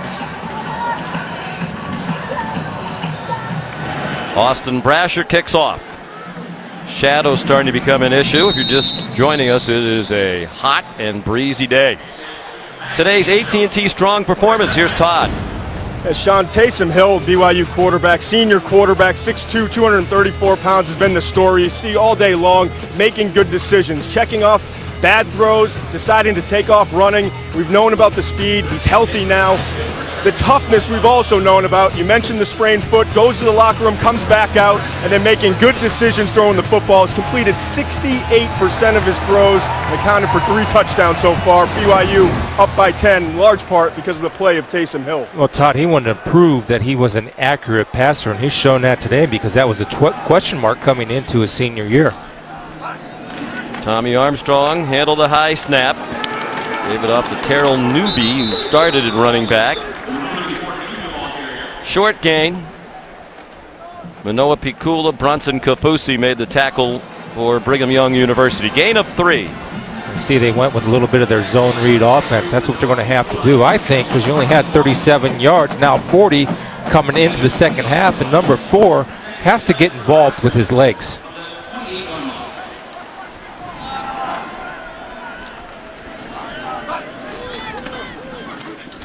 And trying to establish the run, and it is Armstrong on the run. There is a flag down. It looked like an illegal block there on the corner helped spring Armstrong across the line of scrimmage. Saw Lane Hovey lift his arms as if he knew he was guilty of a penalty, and there is an injured Nebraska player. I believe it's Trey Foster, the tight end. There are 2 fouls on the play. Legal block in the back. Offense number 13. That penalty's declined. Holding. Offense number 71. That penalty's accepted. 10 yards. Replay second down. Timeout for injured player. Well, Travis Tuiloma, the nose guard, the key to that front 3, limped off the field after that play, rocking back and forth in pain and grabbing his right knee on the BYU bench. And they're really thin at tight end on the Nebraska sideline as Foster limps off. He suffered an ankle injury in practice 2 weeks ago. Mike Riley told us yesterday they thought he would be gone for the year, and he recovered in time to play 2 weeks later in the opener. It looks like he might have re-injured that ankle. David Sutton was carted off the field earlier. Another of their tight ends, and Seath and Carter, their best pass-catching tight ends, suspended for this game. So not many tight ends left for the Big Red. Down to Sam Cotton, who's known as a blocker, so that might force Nebraska to do is go with a little bit more 2-back and use Andy Janovich as an H-back type of guy to get any type of tight end or double tight end look. Sam Cotton is the tight end to the left on 2nd and 17. It is now a very quiet Memorial Stadium. In the flat, Westerkamp open, wrestled down immediately by Manoa Pikula, their leading returning tackler from last year. They lost their top 3 tacklers from a season ago. Now, one thing you can say about Pikula is he can run, because he closed that gap in a hurry on Jordan Westerkamp, and Tommy Armstrong put it right on target. Westerkamp never broke stride, but he closed that gate in a hurry. 3rd down and 10.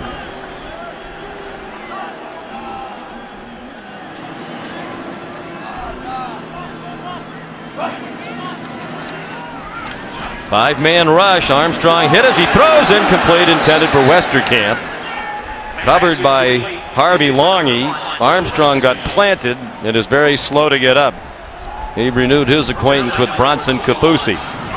Kafusi said he's worked all year on his pass rush, and number 90 lining up inside gives a nice little shake and bake on Condolo, number 70. And frankly, Condolo doesn't even get a hand on him, but you have that kind of speed and size to close like that, you can do damage. Kafusi's been impressive today. Played linebacker last year, Sean. Led their team in tackles for loss from that linebacker position. Charge timeout, BYU. They're first. This will be a 30-second timeout.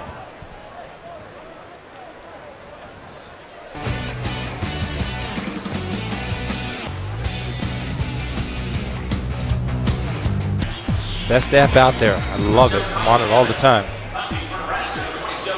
Watch the game down there. Come on, fans. Pay attention. She was looking for the app. She was trying to download it. Sam Foltz to punt into the wind. Should be excellent field position for BYU. Referee indicated the ball might have been tipped. There's no flag for hitting the kicker. And the punt is down. Foltz is still down. Adam Taylor down the punt.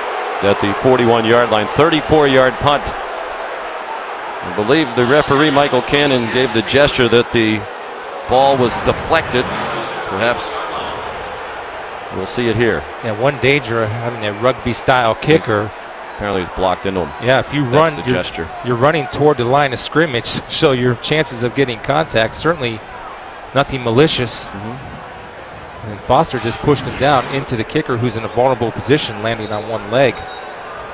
Grant Jones was the BYU player who made contact. That would be a big loss. Fultz starting his 27th career game. That's more career starts than any Nebraska player on the team, and you saw the trainer giving the gesture that they're going to need the cart. So, Tyson Brockmeyer is the backup punter, and was described to us as the emergency backup punter. Unfortunately, that emergency has arisen for Nebraska. They've already had David Sutton, a tight end, carted off the field. Here's Brockmeyer.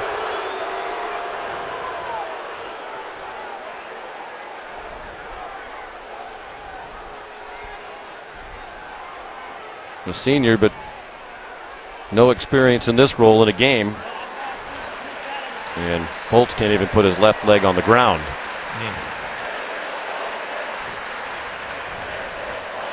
He's certainly in a vulnerable position when you come down on one foot and the pressure's coming at you. He had a great preseason. There were several articles that we read, media members talking about he was booming punts throughout fall camp.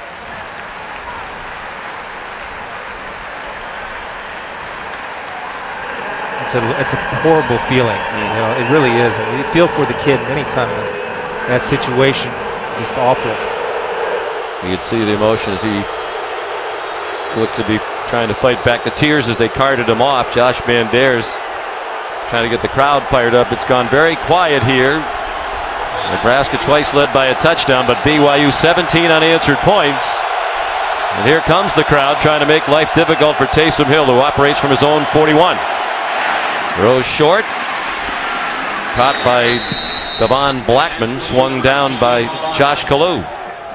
One thing that's really stood out is Taysom Hill spreading the ball around, probably more so than we've ever seen before.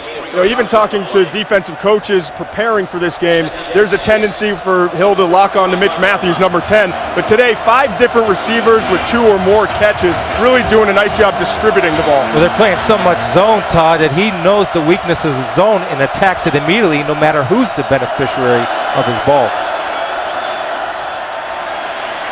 Under a bit of pressure, throws. His pal Mitch Matthews open, and a nice catch along the near sideline to the Nebraska 43, a 12-yard gain and a first down. Well, I know he's done some work in the offseason, but again, this ball is perfect. Understanding the game and always puts the ball where his 6'6" guys can go get it. Never in danger of a deflection by a shorter DB.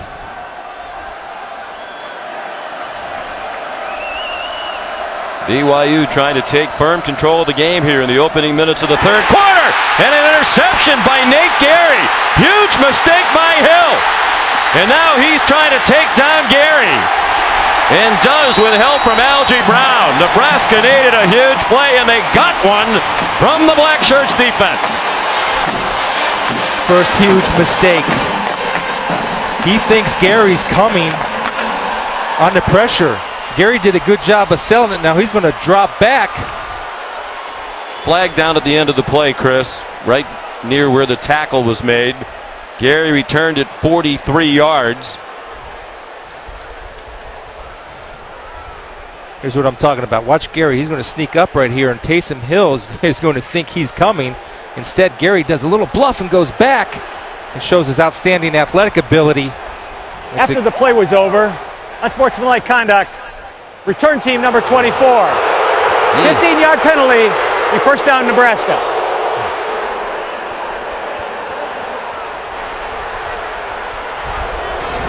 He clearly just didn't see Gary dropping into coverage. That's exactly right. He showed that he was coming, then dropped. or else he wouldn't have thrown that ball on the line that he did. I'm standing right behind him in the end zone. I could see where he was looking. He had the receiver down the field, but it was a throw he could not have made without that kind of zip. Had he seen the defender dropping into coverage, he would have just pulled it back down and probably take off running. I'm telling you, a heck of an effort by Taysom Hill by saving a touchdown, and you see Williams push number 19 Blackman in the back, which caused the personal foul. And 15 yards of field position instead of the 20. They're at the 35. It's a big flag. 10 Nebraska penalties. Imani Cross rumbles down to the 20, got the penalty yardage back. He's the biggest, most powerful of their core of running backs. Took him a while to get up to speed. Once he did, it was a 14-yard gain. Star dropped about 10 pounds and hopes to be more of a contributor other than short yardage. And just a quick note, Alex Lewis, the left tackle, number 71, was slow getting up, but he's a tough guy. He's a captain. He will lead by example. Cross goes out. As you can see, he has experience. 75 carries last year as a backup to Amir Abdullah. Newby, it's a reverse to Brandon Riley. Armstrong blocks again. Riley made a man miss. It looked like it was a disaster. Instead, it's a first down for Nebraska. Needed a lot of help, and he did some nifty running to pick up 11 yards before Logan Taele got him on the ground. Dylan Udler is going to do a good job getting out on the safety. Matt Hadley pushed him in the back, that's number 4 for them, Fred Warner. Getting good positive yards. And how about that block, Chris, from Armstrong? Doing a great job springing him. He's been their best blocker today. He's a great lead blocker. First and goal, the ball just on the 10-yard line. Jamal Turner went in motion. Newby right up the middle. Touchdown, Nebraska.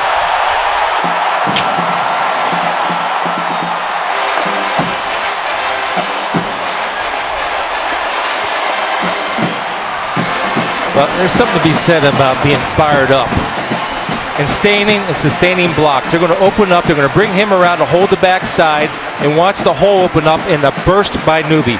But this is effort and toughness and a good kick-out block by Condolo to spring Newby for 6. But the offensive line is playing with more passion, more fire, more desire. They ran up the middle. The starting linebacker, Manoa Pikula, had come out after the previous play. Extra point good by Drew Brown. The turnover, perhaps a game changer. The atmosphere changed for sure. Now the crowd back into it after a 10-yard run by Terrell Newby, capping the scoring drive and 37 yards rushing in the first half. 35 on the 3 plays of that drive. Touchback. And it was set up by the interception thrown by Taysom Hill. You know, Sean, here it is a zone read option. He sees the receiver. It's so tempting. He's got to get a little bit more trajectory, a little better arc on that throw. I believed standing behind him that he did not see Nate Gary, the safety, dropping into coverage, and that's why he threw it with that kind of line. At the end of the day, listen, we started the game talking about how great Taysom Hill is. We talked about at halftime how great he's been in the first half, but that was a huge mistake, and it shifted the entire momentum of this game. Well, great players forget about that, Todd, and they come back and make plays for their team. Let's see what he does. His coaches and teammates talk about his competitiveness. Slow developing running play, a little delay for Nate Carter, and he got buried by Kevin Williams. One of the things Nebraska has along that defensive line, along with 2 fine defensive tackles, Vincent Valentine and Malik Collins, for the first time in a while, they have depth and they're not afraid to use it. Collins gets the headlines. The coaches seem to suggest that Vincent Valentine might be even better. He looked better to me on film. That's not taking any away from Malik, but I think certainly Valentine's underrated. Not out there right now. Hill trying to run away. He does. Takes off running. Gary trying to wrestle him down and does in Nebraska territory at the 43-yard line. 35-yard run for Taysom Hill. Well, as a former defender, this is killer. You play defense, you play hard, you're doing everything you have to do, but you don't maintain the integrity of your rush lanes. So he takes throwing lanes, turn them into running lanes, and he's so explosive and so dangerous, even with a sprained foot, he will make you pay every time. Coach Mendenhall told us he's the fastest player on their team. Under pressure. Lofts it down the field too high for Colby Pearson, who looked like he was just about to circle open. Malik Collins, that outstanding defensive tackle, had the pressure. Well, Sean, this time they're maintaining their pass rush lane. See, there's no open areas to run because everybody's doing their job, not creating two guys in one gap, which creates holes.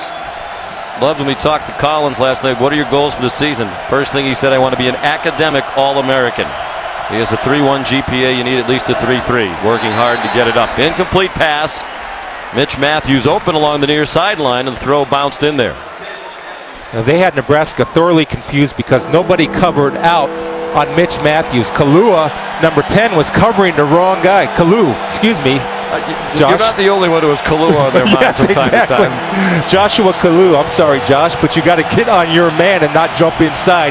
You got to cover the furthermost threat. 3rd down and 10. Not in field goal range. 5-man rush. Hill throws quickly, and Pearson lost the ball. There's a flag down on the play. They're going to mark Pearson down before he lost the ball. Aaron Williams made the tackle just shy of the marker. There is a flag at the line of scrimmage on the far side of the field. A decision for Mike Riley, because if he turns it down, it's 4th down and about 1.5 yards. And he wants an explanation. Take it. Yeah, I think you take the penalty. You think BYU would have gone for it? Probably would, right? Illegal formation, offense, more than 4 in the backfield. 5-yard penalty, replay 3rd down. Yeah, I assume they would, Sean, because of the matchups they have Would out have there. been 4th and about 1.5 yards on the 34. So instead, the penalty puts the ball back at the 48-yard line. They need the 33, 3rd down, 15. It does give the ultra-dangerous Hill another chance. On 3rd down, he finds Nick Kurtz, who's down short. The decision for Mike Riley pays off. Instead of 4th and 1.5 yards, this is 4th down and 4. Aaron Williams made the tackle. I think this is automatically for Bronco Mendenhall to go for it because of the matchups you have. And they have had trouble covering the short intermediate routes with those big wide receivers all day long.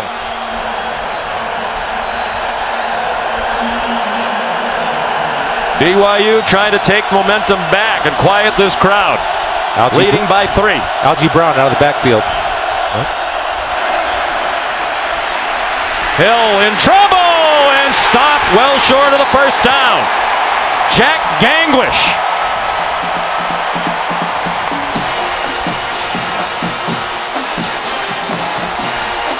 Covered sack. And Gangwish, the one thing you're going to get, number 95, you'll see him coming in, is great effort. He's going to spin back and be able to close and finish with everybody was covered downfield for the first time by the Cornhusker defense. Well, you saw the presence. We were talking about big number 98, Vincent Valentine. Mark Banker talking about he just moves the offensive lineman back, and he did it on that play to help create the chaos. 38-yard line. 9 minutes to go, 3rd quarter. Jamal Turner takes the quick hitter. Here's Cassidy.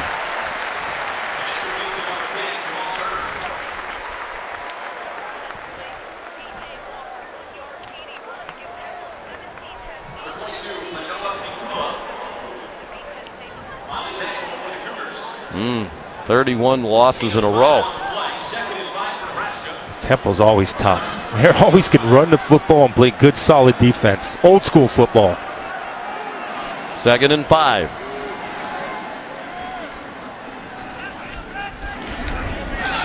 Terrell Newby. First down to the BYU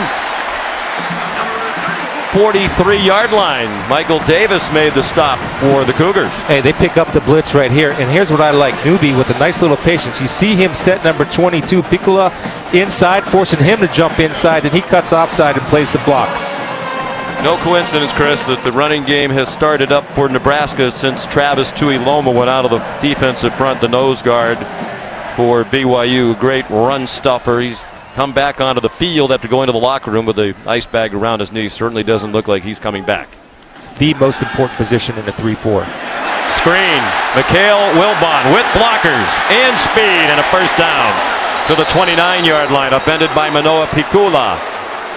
There is a flag down on the play right near where the tackle was made, a little bit shy of it. Down at the 35-yard line is the flag. And Pikula can run. I know that. We'll see what the flag is.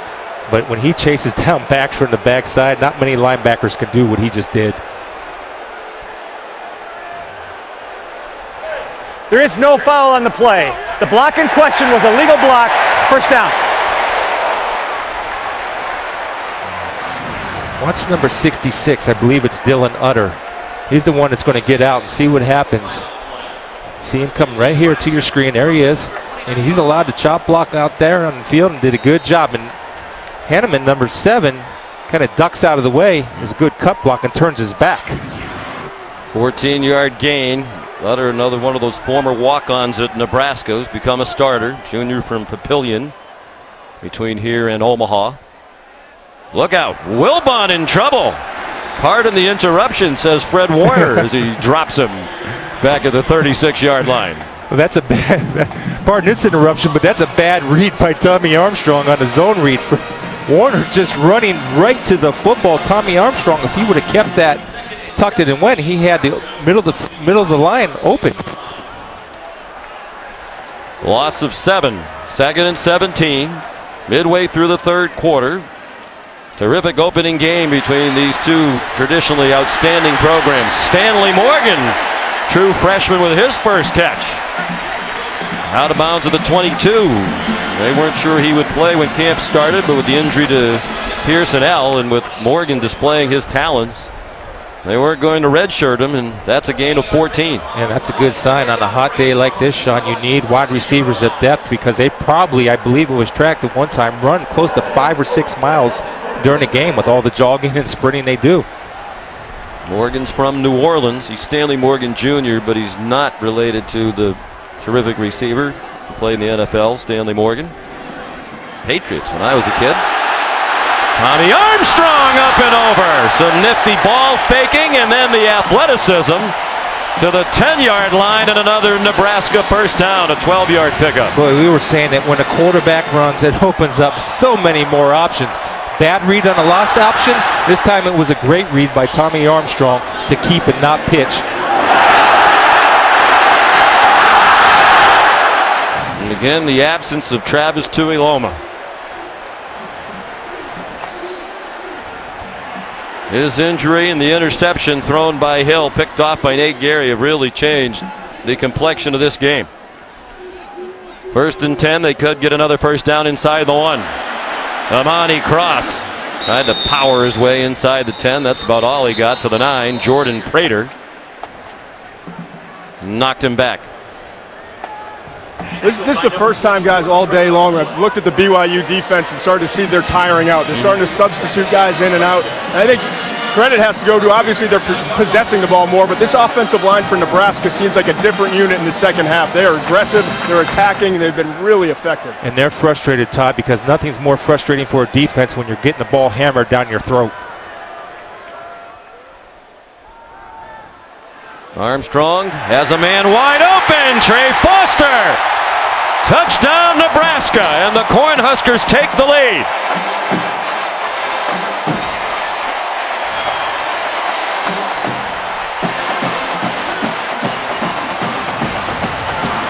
Everything is set up off of a fake screen. It's a little fake screen, tight end delay, wide open because you're getting a defense pursuant to the screen.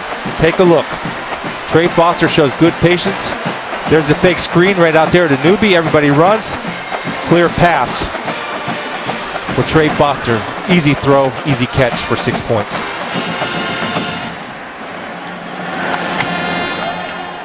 The extra point up and good for Drew Brown. New holder. Foltz, the punter's usually the holder, so Brockmeyer, his stand-in, had to hold. Well, the tight ends are excited about the new coaching staff. They expect to catch many more balls this year.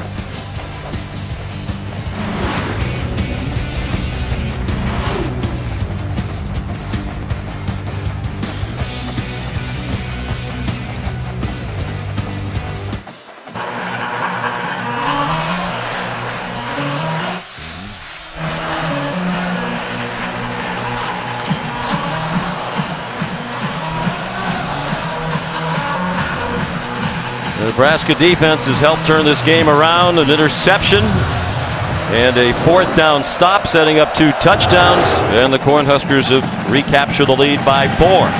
Here in the 3rd quarter, Drew Brown's kickoff down to Eric Takanaka, and he got dumped at the 19-yard line rather rudely by Bose Joseph.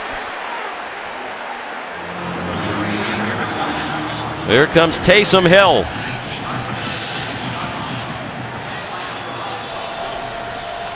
Three for 6 in this half with that critical interception.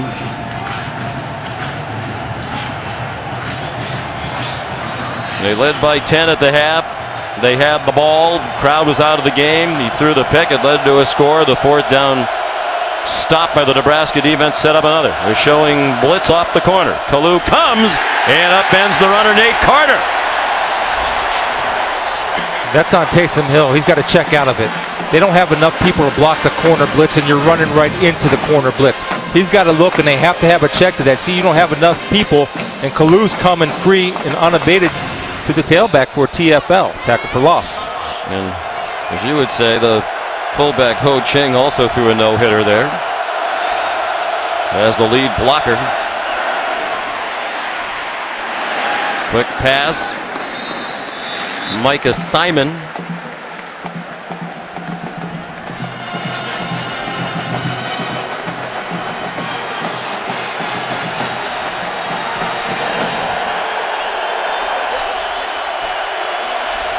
Third down and 6 now. See if Nebraska brings pressure or just bring 4.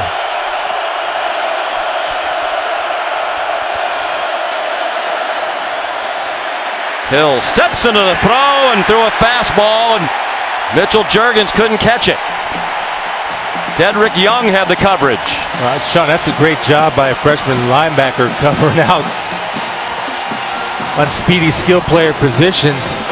Number 5 right there in your screen, walking on Juergens, and is able to close. But a lot of it was set up again by the pressure inside from Nebraska.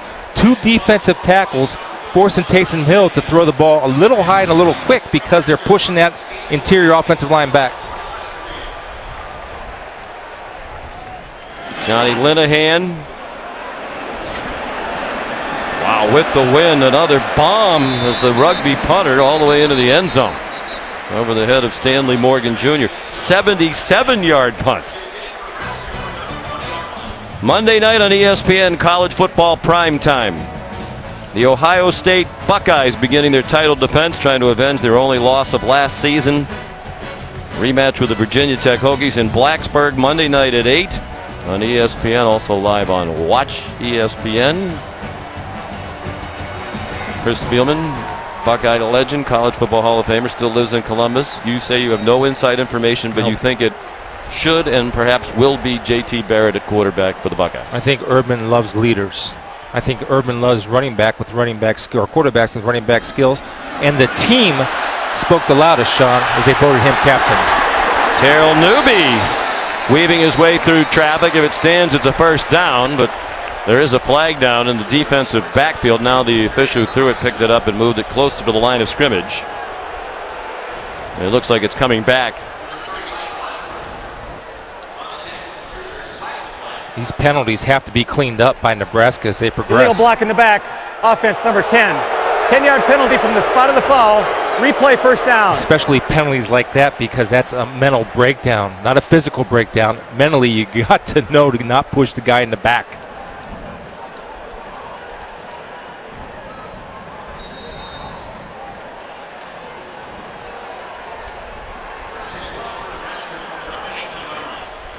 Penalty back to the 18-yard line, so it's 1st and 12.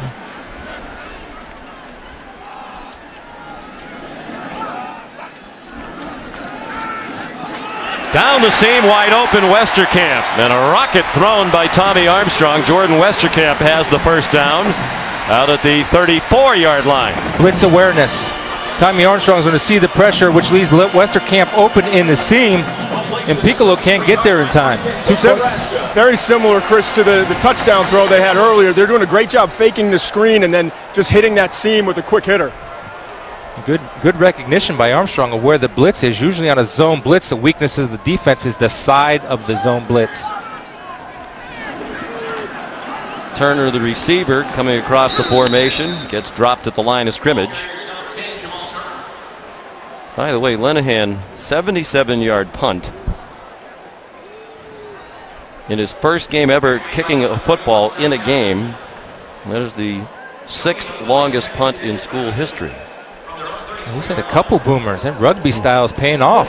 It's only 4 yards shorter than the longest punt in school history, 81 yards by Scott Orlano, who was the punter last year and was a semifinalist for the Ray Guy Award as the best punter in the country. He had an 81-yarder last year against Middle Tennessee. Armstrong on 2nd and 10. Good catch by Stanley Morgan. He's ridden down immediately. They're going to give him forward progress to the 39-yard line before Micah Hanneman drove him back. Good break by Hanneman. Not getting fooled by Stanley Morgan. Confident throw by Armstrong. Across the field on the rope. He has a strong arm. We visited with him yesterday. He's worked hard to really tighten up his body. He's about 217 pounds right now, he told us. Well, the biggest difference in him, Sean, is his composure. Last year, if things would go bad, he'd get mad. But he's much more composed, and I think that's a direct reflection of Mike Riley. Good pressure inside, and he throws complete to Riley for a first down. Boy, Armstrong managed to get rid of it. He had Leuta Duyere bearing down on him. Just over 6 foot tall.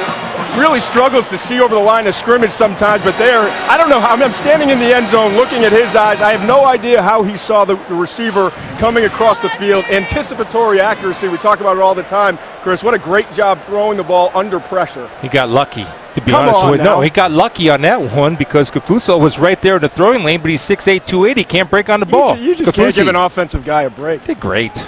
Wonderful. Deep handoff to Newby, in trouble from the start. Did well to get back to the line of scrimmage.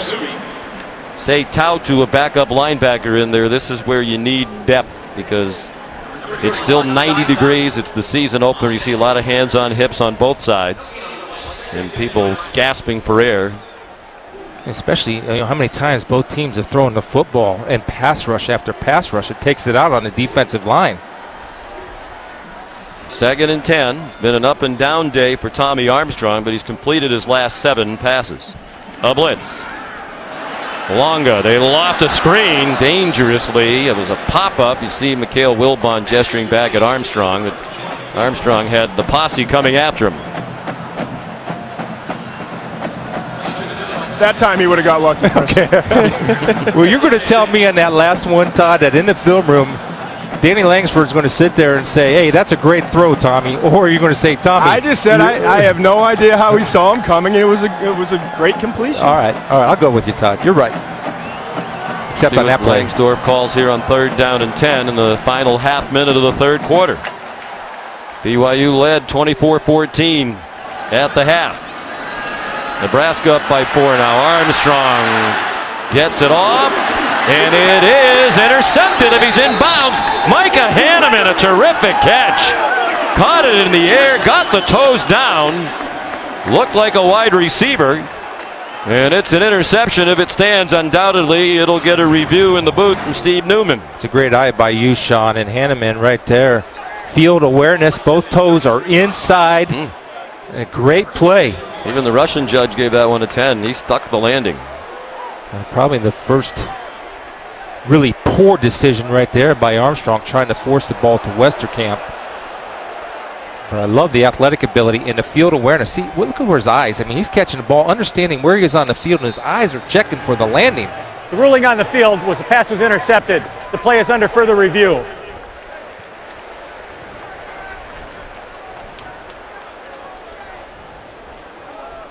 It looks pretty clear to me. I mean, you can see from that angle, there's green space between his toes and the white sideline.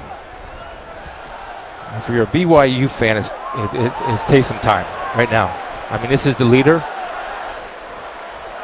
Well, that's going to stay in. Yeah. I guess the question is, did he hold on to the football? Yeah, and he does. He controls it. I have no idea why they stopped that because it looks pretty obvious every time you see it. But and going back to that, I mean, you have a guy that's a superb player. He's the leader on the road, hostile environment. You're coming back. Let's see if this team, if Taysom Hill can put this team on his shoulders and at least lead After some review, type of drive. the ruling on the field is confirmed. It was an interception. First down, BYU. They have the wind right now, Sean, with 21 seconds to go. So if you want to throw the ball, give yourself a little bit better chance downfield. Use this wind to your advantage on these first couple plays. First career interception for Micah Hanneman, sophomore from Alpine, Utah, the hometown of the head coach Bronco Mendenhall.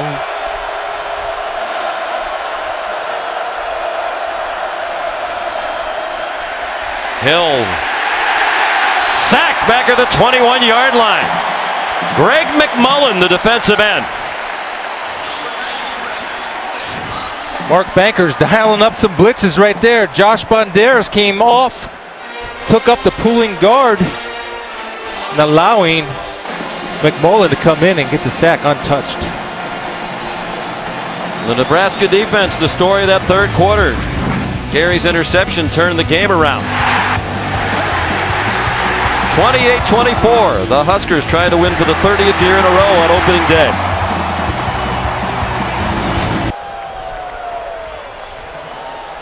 It has been a very exciting opening day on this Dick's Sporting Goods kickoff weekend here at Memorial Stadium in Lincoln, Nebraska.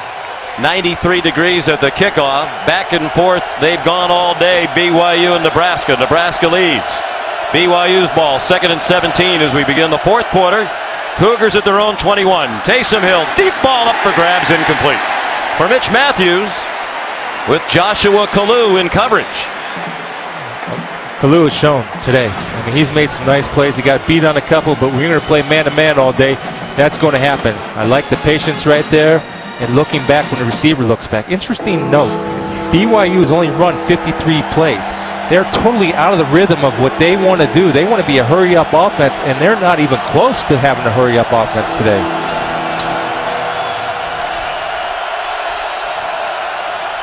On 3rd and 17, Hill sidestep Malik Collins and takes off running and slides down way short of the first down. He knew he wasn't going to make it, so wise to avoid the hit. Pursued by Josh Banderas, and this BYU offense sputtering in the second half. Pressure again from Malik Collins, forcing Taysom to tuck and run. And a great decision by Taysom Hill. In the past, he might have tried to run somebody over to get first downs. Protect yourself because you owe that to your team. Johnny Linehan, in his first college football game, has had 2 very long punts, a 64-yarder in the first half and a 77-yarder in the third quarter. Stanley Morgan. Good coverage by the Cougars. Adam Heaney, Michael Shelton down to make the stop. 45-yard punt. Associated Press College Football Rankings brought to you by Goodyear. Ohio State will begin its defense of the national title in Blacksburg on Monday night at 8. Auburn once led Louisville today 24-0. The Cardinals rallying late within 2 touchdowns. Here Nebraska has come from 10 down to take a 4-point lead. This possession starts from the 31. 4-yard run by Amani Cross. Here's Cassidy.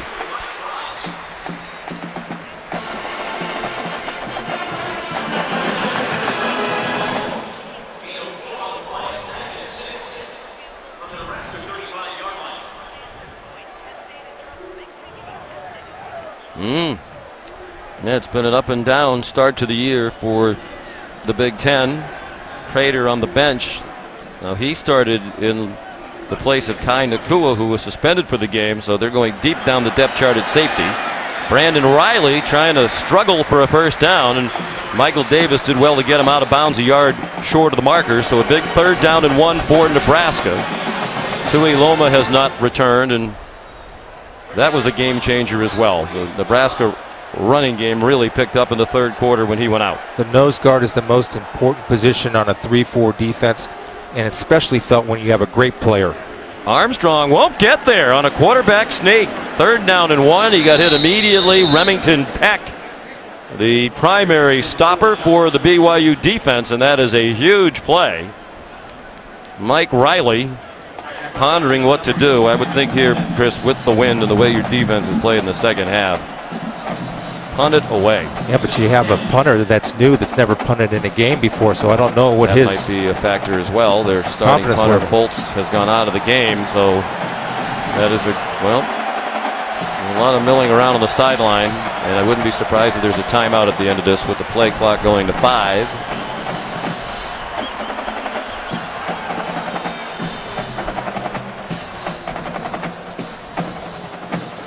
He's going to think it over, chat it over with his staff, and we'll come back to tell you what he decides after this.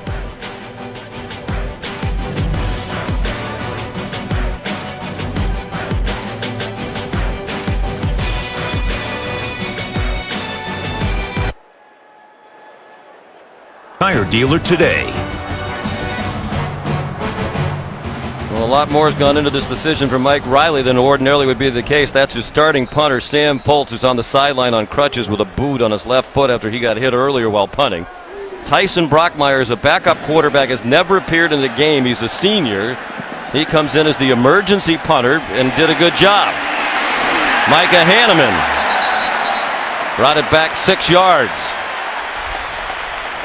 Tariq Allen with the outstanding coverage for the Cornhuskers. A 49-yard punt by Brockmeyer with the wind at his back. Here's a look at the Pacific Life game summary. Cougars had the lead 24-14 at the half. They had momentum. They scored the last 17 points of the half. Huskers were flat.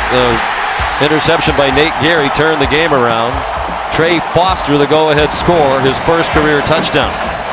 Just his 3rd career catch. And now Taysom Hill, who went out of the game injured in the first half, is out again. And in for the second time in the game is Tanner Mangum, who went 1 for 1 for 9 yards in his brief appearance, the true freshman from Eagle, Idaho, in his first college game. Devastating injuries today for BYU on both sides of the ball. Conservative call yields big results. Adam Heeney bounced out of bounds after a big run across the 31-yard line. All defenses have what they call a contained player. That is, nobody ever gets cut outside, and that's on Joshua Kalu. He sees that crackback block on Gary. He's got to replace, now become the contained player. He went inside, and they're out the gate. Aaron Williams made the tackle. 20-yard run for Adam Heeney, the senior, 24 years old. Did a 2-year church mission to Panama. In the flat. Devon Blackman couldn't escape. Dedrick Young, the freshman, made the tackle after a pickup of 2. Mangum just returned from the mission himself. And the coaches, when we asked Robert Denai, the offensive coordinator, last night about Mangum, his quote was, "He has a really good arm." Wow. Great arm talent. And real knowledge of the offense, not like any other ordinary true freshman. He throws short, good hands catch by Mitchell Juergens, and a big tackle by Kalu. Short of the first down marker by about a half a yard, and a huge 3rd down play here with under 11 minutes to go. Well, he knows right where to go with the football. And he's on target. Every throw he's made, Sean, has been strikes. They definitely lose something in the quarterback run game. Really, you have to think about the entire season now for BYU with an eye toward what's wrong with Taysom Hill. They don't get there. Malik Collins showed why he's an All-American candidate, and Josh Banderas continues his big day. Algie Brown stopped for a loss on the play of about a half a yard. You have a lead blocker for a reason. You follow him. You don't cut back to unblock guys. Take a look. Watch the cutback right here. Follow your lead blocker. You have to.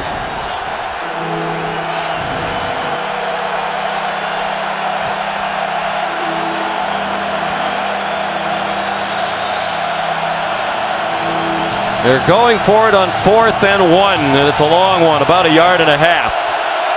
Mangum out of the gun with 2 running backs. They're 0 for 2 on 4th down. Timeout Brigham Young University, 1 timeout left for the Cougars. Charge timeout, BYU. Their second. This will be a 30-second timeout.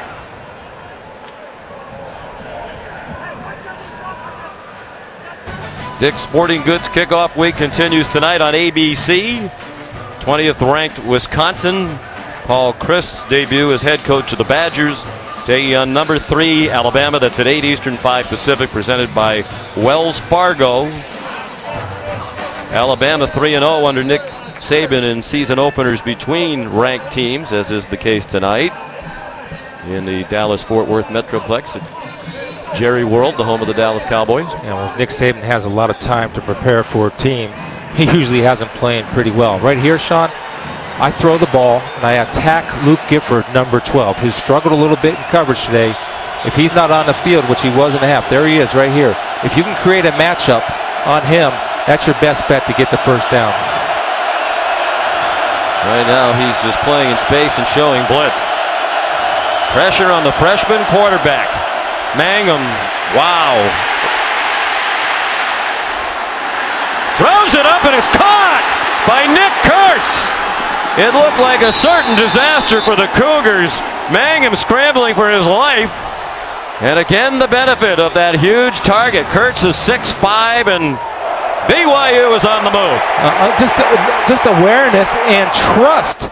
He knows coming into this, the scouting report is that they have that huge height advantage. So the best option is my guys are going to win a jump ball 80% of the time. And why not on 4th down? You're going to turn it over anyway. You might as well take the chance.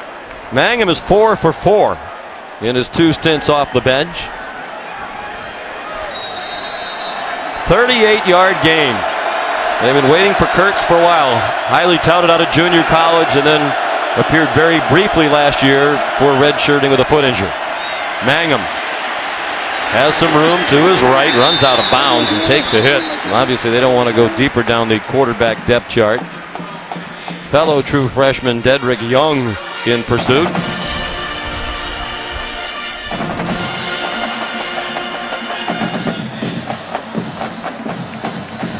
Now we know why Coach and I spoke so highly of Mangum last night.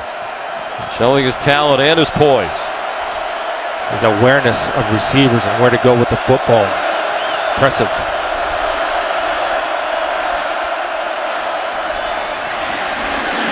Hine to the 16-yard line. Flag on the play along the far sideline for a procedure penalty against BYU. Illegal formation, more than 4 in the backfield. 5-yard penalty, replay 2nd down.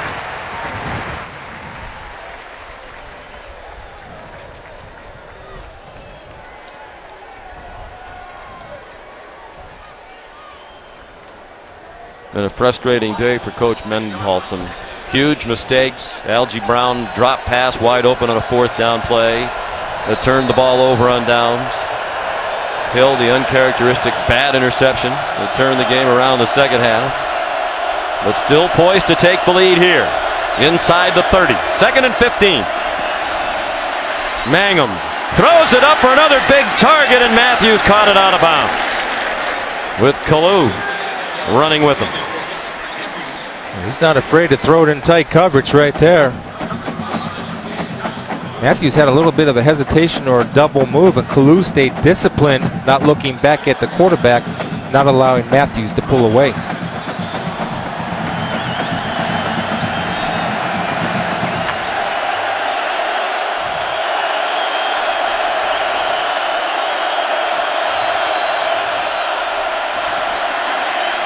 Mangum throws, has his man Kurtz again. They'll give him the 17-yard line, 6 shy of the 1st down. It is 4th down, and with this much time left, Bronco Mendenhall's going to send the field goal unit out to try to get within a point. 8:20 to go. Only 1 timeout left for the Cougars.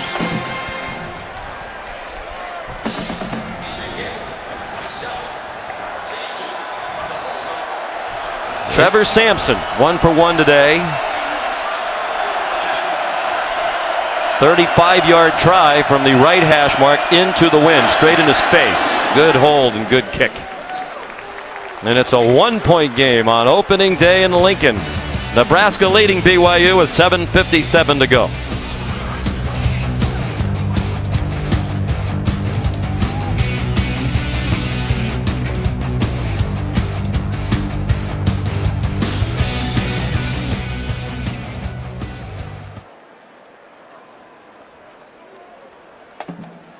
Kickoff to the 28-yard line.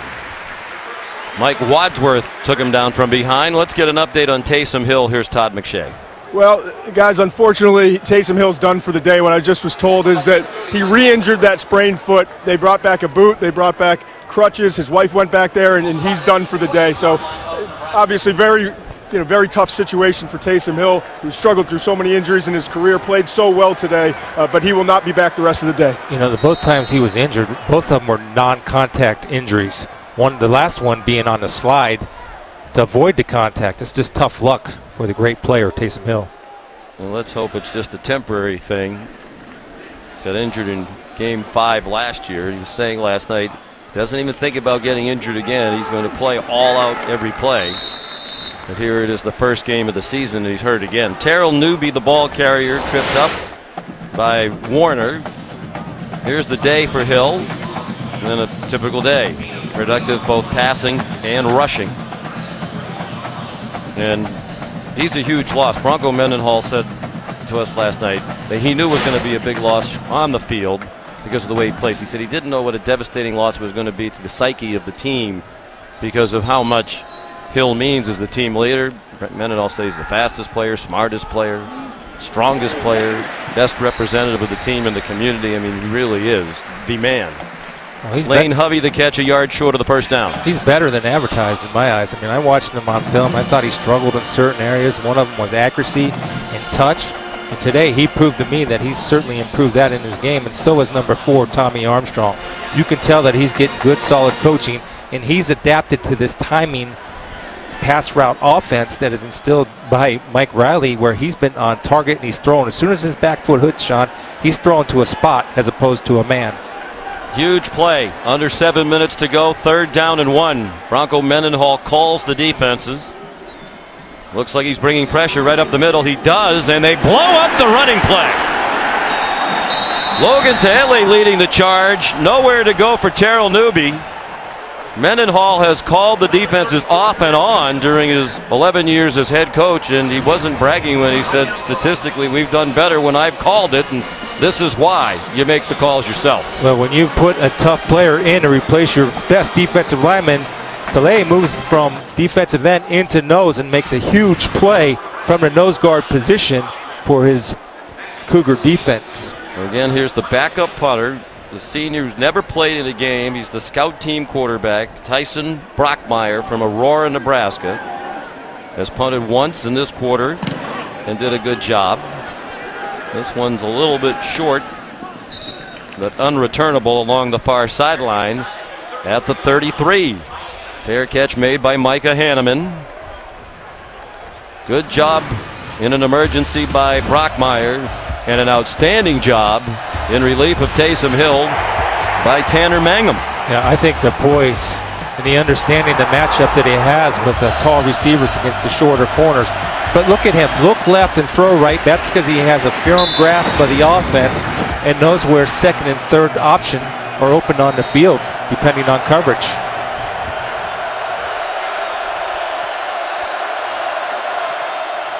The field goal would give the Cougars the lead again. Mangum, stood up and rocked back by Josh Banderas, who's been terrific today. You know what else has been terrific is the tackling from Nebraska. It's a totally different tackling football team than I witnessed last year. These guys are being taught to wrap their arms. There's no more body tackles going on by this team. They're good, solid, fundamental tackles.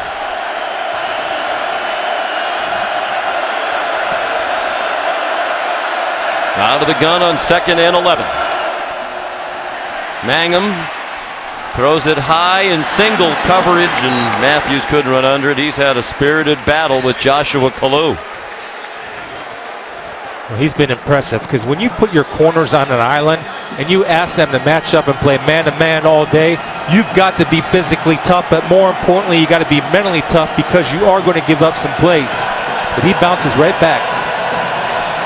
Tanner Mangum, gray-shirted a couple of years ago, played in the spring game, then went to Chile for 2 years. He just got back in June, working to get back in shape. 3rd down and 12. And a great open field tackle by Kalu to dump Mitchell Juergens, who had room to run if he could have avoided the stop by the sophomore from Houston, Josh Kalu. BYU now 3 out of 13 on 3rd down. And they're going to punt into a stiff wind on 4th and 7. And the defense will have to make stops, Chris, because they have just one timeout left. Yeah, and they're a tough group. Mark Banker did a great job of calling a 6-man blitz, forcing a throw so you don't have time to run a 12-yard route. Linehan, Johnny Rugby. Boy, that punt got killed by the wind. Fair catch made by Jordan Westerkamp, 34 yards. Strong performance by Linehan. Let's take a look at today's Good Hands play, brought to you by Allstate. Micah Hanneman, the interception. Up in the air to catch it, both feet down for his first career interception. See if Nebraska takes their time. If I'm them, I start working the clock and not snap the ball until there's about 5 seconds to go on the play clock once we get this game clock rolling.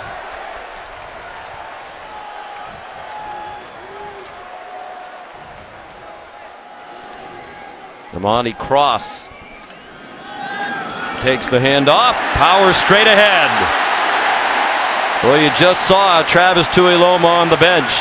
They weren't running right up the middle like that in the first half when he was out there. Mike Wadsworth made the stop, a gain of 14. Yeah, Mike Davis came on a corner blitz and missed.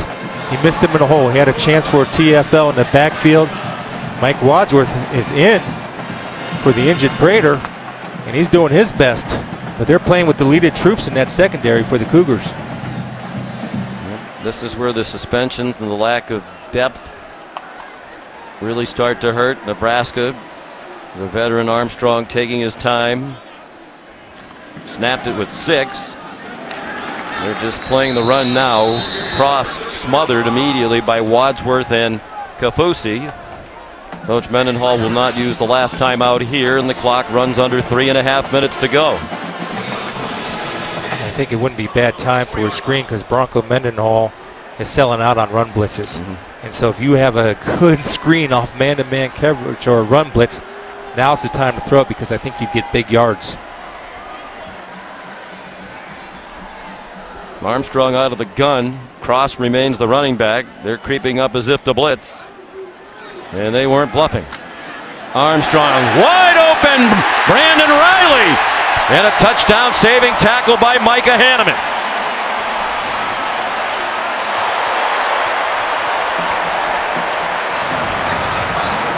Great play call here. Pump and go down the sideline. Armstrong makes the completion, but Chris, if he leads him just a little bit more, that's 6. Yeah, and it's all set up, Sean or Todd, because they've had so many screen plays, and they're going right to that screen or that screen look, knowing they're going to get blitz and man-to-man coverage and trusting that Armstrong will make the throw. A little different this year than last year, putting the game in Armstrong's hands in clutch time. He's a veteran. This is his 22nd career start. Back under center now, 2.5 to go. Cross, the ball carrier, and still no timeout from BYU. Say Tautu made the tackle. Well, they can't allow another first down here, Chris, or it's just about game over. Just impressed too, Sean, with the offensive line of Nebraska. Some new guys in there, and in the fourth quarter doing what Nebraska lines of the past have done, have taken over the line of scrimmage. And it's the same 5 guys who have pretty much gone the whole way. Lewis, Utter, Reeves, Condolo, and Gates. Coach Kavanaugh, the line coach, said the 5 guys who earned the starting spots, they're going to play. So the lineman, if you want to play, be one of our best 5. Wilbon stopped about 3 yards short of the first down. And a critical 3rd down upcoming, and now BYU will use its last timeout. with 1:39 to go.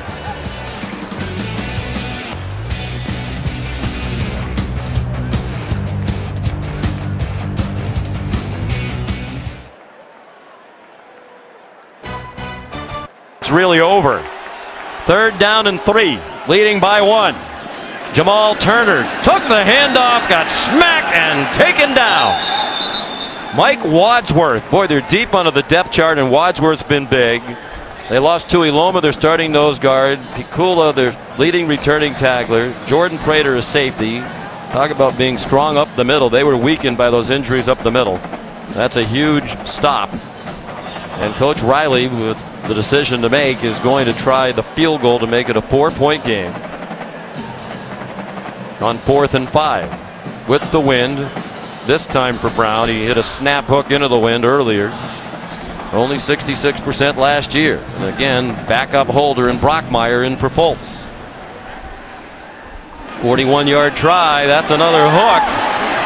And it is no good. So now a field goal would win it for BYU.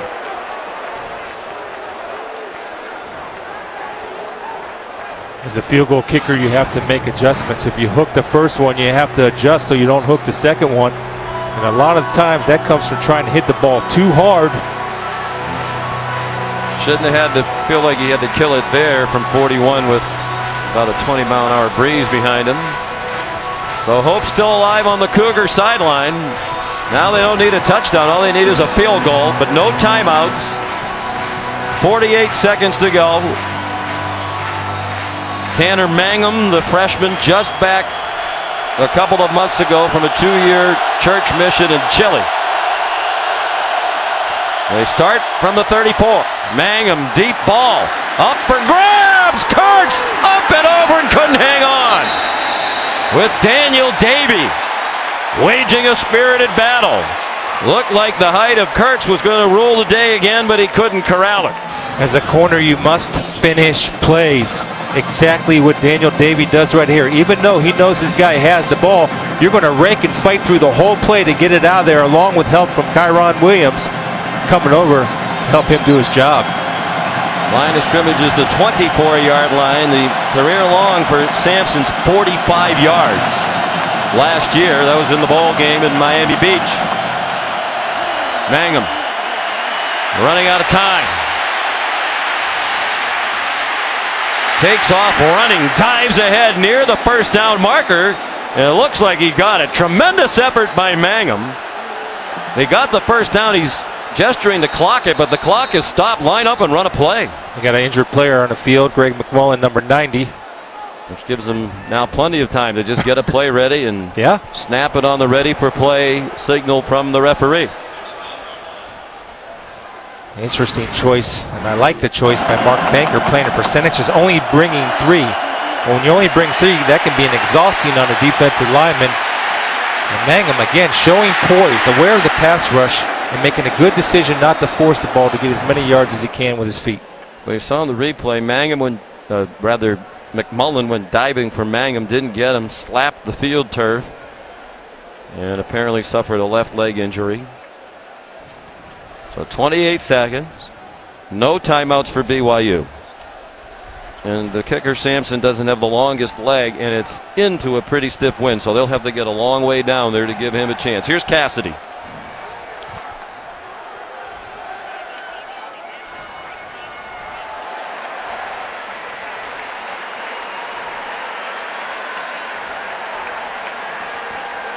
It's got to be Coker, doesn't it? All indications lead that way. Well, these coaches don't need to make a decision on the quarterback. You're just going to pick it for them. Yeah. Me or Feinbaum. One of the two. Yeah, exactly. First down and 10. The clock is running now after the ready for play. Hine up the middle. Wow. They have no timeouts. I mean, if he gets stopped for a short gain, that's just about game over. They do stop the clock after the 16-yard gain to the 49 of Nebraska. Now they will clock it. 15 seconds to go. Sampson's a very accurate kicker. 12 for 14 last year and 2 for 2 today from 41 and 35. But he's not known as a big leg. Broncos said last night he feels comfortable when they get to the 25-yard line. That would be about a 42-yard kick. They're going to have to get to about that spot, you would think, into this win. And you have to try to probably work the sidelines here, Sean, or you can't work the middle of the field. The clock will stop to move the chains, and you got to clock the ball. Mangum rolling out, spending a lot of time, and he gets popped across the boundary after a short gain. For the minimal gain there, he probably would have been better throwing it away and saving some seconds. Now perhaps time for only one more play, depending on what they do. Cockrell bounced him out. Well, you have all those tall receivers, Chris. Is it Hail Mary time? It would be for me. Or you can work a quick little out to the sidelines up top with Mitch Matthews, work on one-on-one. But that probably doesn't get you in field goal range in this wind, and then you're going to run a Hail Mary on the next play anyway. Timeout, Nebraska. Charge timeout, Nebraska. Yep, that's your only choice, Sean. This will be a 30-second timeout. Well, Mike Riley's a football lifer. His dad, Bud, was a coach. And he's the reason why Mike wanted to get into coaching. And Mike has been all over this country and Canada coaching. And it's a debut he's never going to forget, win or lose. This has been a very exciting game with a lot of twists and turns from start to finish. Well, I think he should be proud of how the Cornhuskers have played today, both offensively and defensively, and optimistic looking in the future because of the play of Tommy Armstrong. Has been outstanding today. And on the other side, Bronco Mendenhall, what a great job. I mean, they lost the middle of their defense today in a 3-4 defense now. They lost their Mike linebacker, they lost their nose guard, and they lost their safety. The worst place you can move. Yeah, I mean, oh, by the way, and a Heisman Trophy candidate, Taysom Hill. Bronco Mendenhall's quote in summer camp was, "I love Tanner Mangum. He'll love him even a little more if he could pull one out here in the final seconds." They're 0 for 6 on third down in this half. Mangum does go for the short throw. It's caught out of bounds. 1 second on the clock. So now they do have time to fire it in the end zone. I'm not sure really what that got them. It wasn't going to get them close enough, I don't think, for a field goal in this win. Yeah, I guess maybe just to get the ball closer to throw the Hail Mary. You also run the risk the game ends. I mean, they're fortunate there's 1 second on there. 29 straight season openers won by Nebraska, dating back to 1985.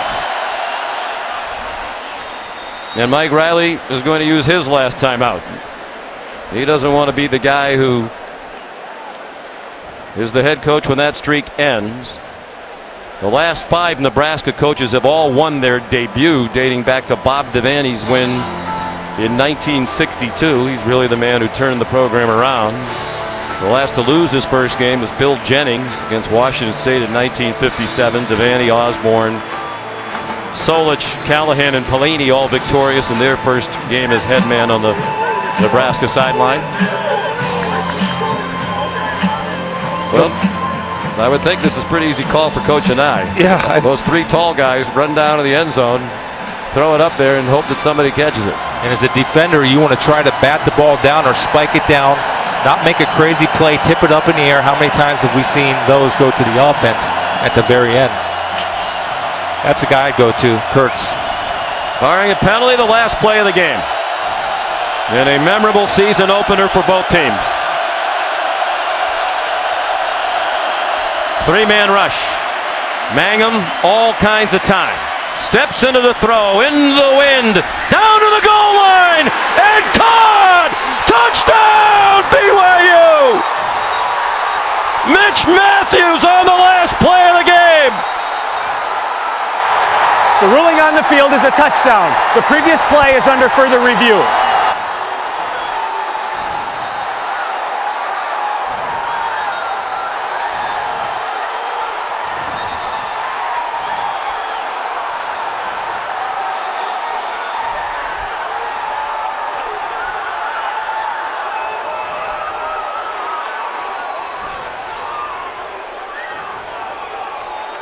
It's under review. Was it a catch, and did he break the play into the end zone? There are the 2 issues. 3 defenders on Mitch Matthews.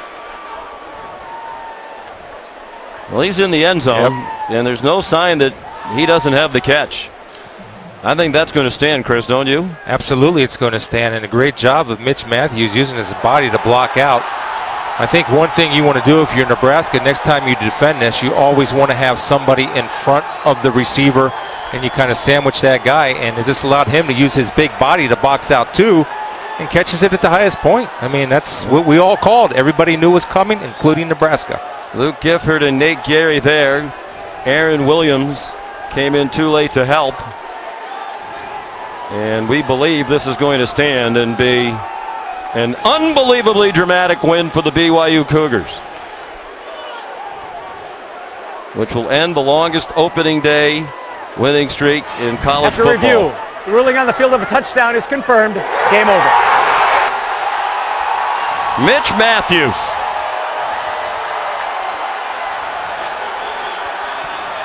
And Tanner Mangum is a Cougar legend after one game in a BYU uniform. The coaches raved about him last night, Chris, and you can see why. Absolutely. I loved his poise, his composure, knew where to go with the ball, never panicked, threw the ball up and trusted his guys to make plays. Both teams, Sean, great effort, great college football. Both teams should be proud of how they played today. And so many plays to look back on positively and negatively. It looked like for BYU that drop pass by the running back Algie Brown in the first half really changed momentum of the game. They were poised to take a 17-point lead in the halftime. Devastating defeat for Mike Riley as he goes to congratulate his good friend Brocco Mendenhall. Here's Todd with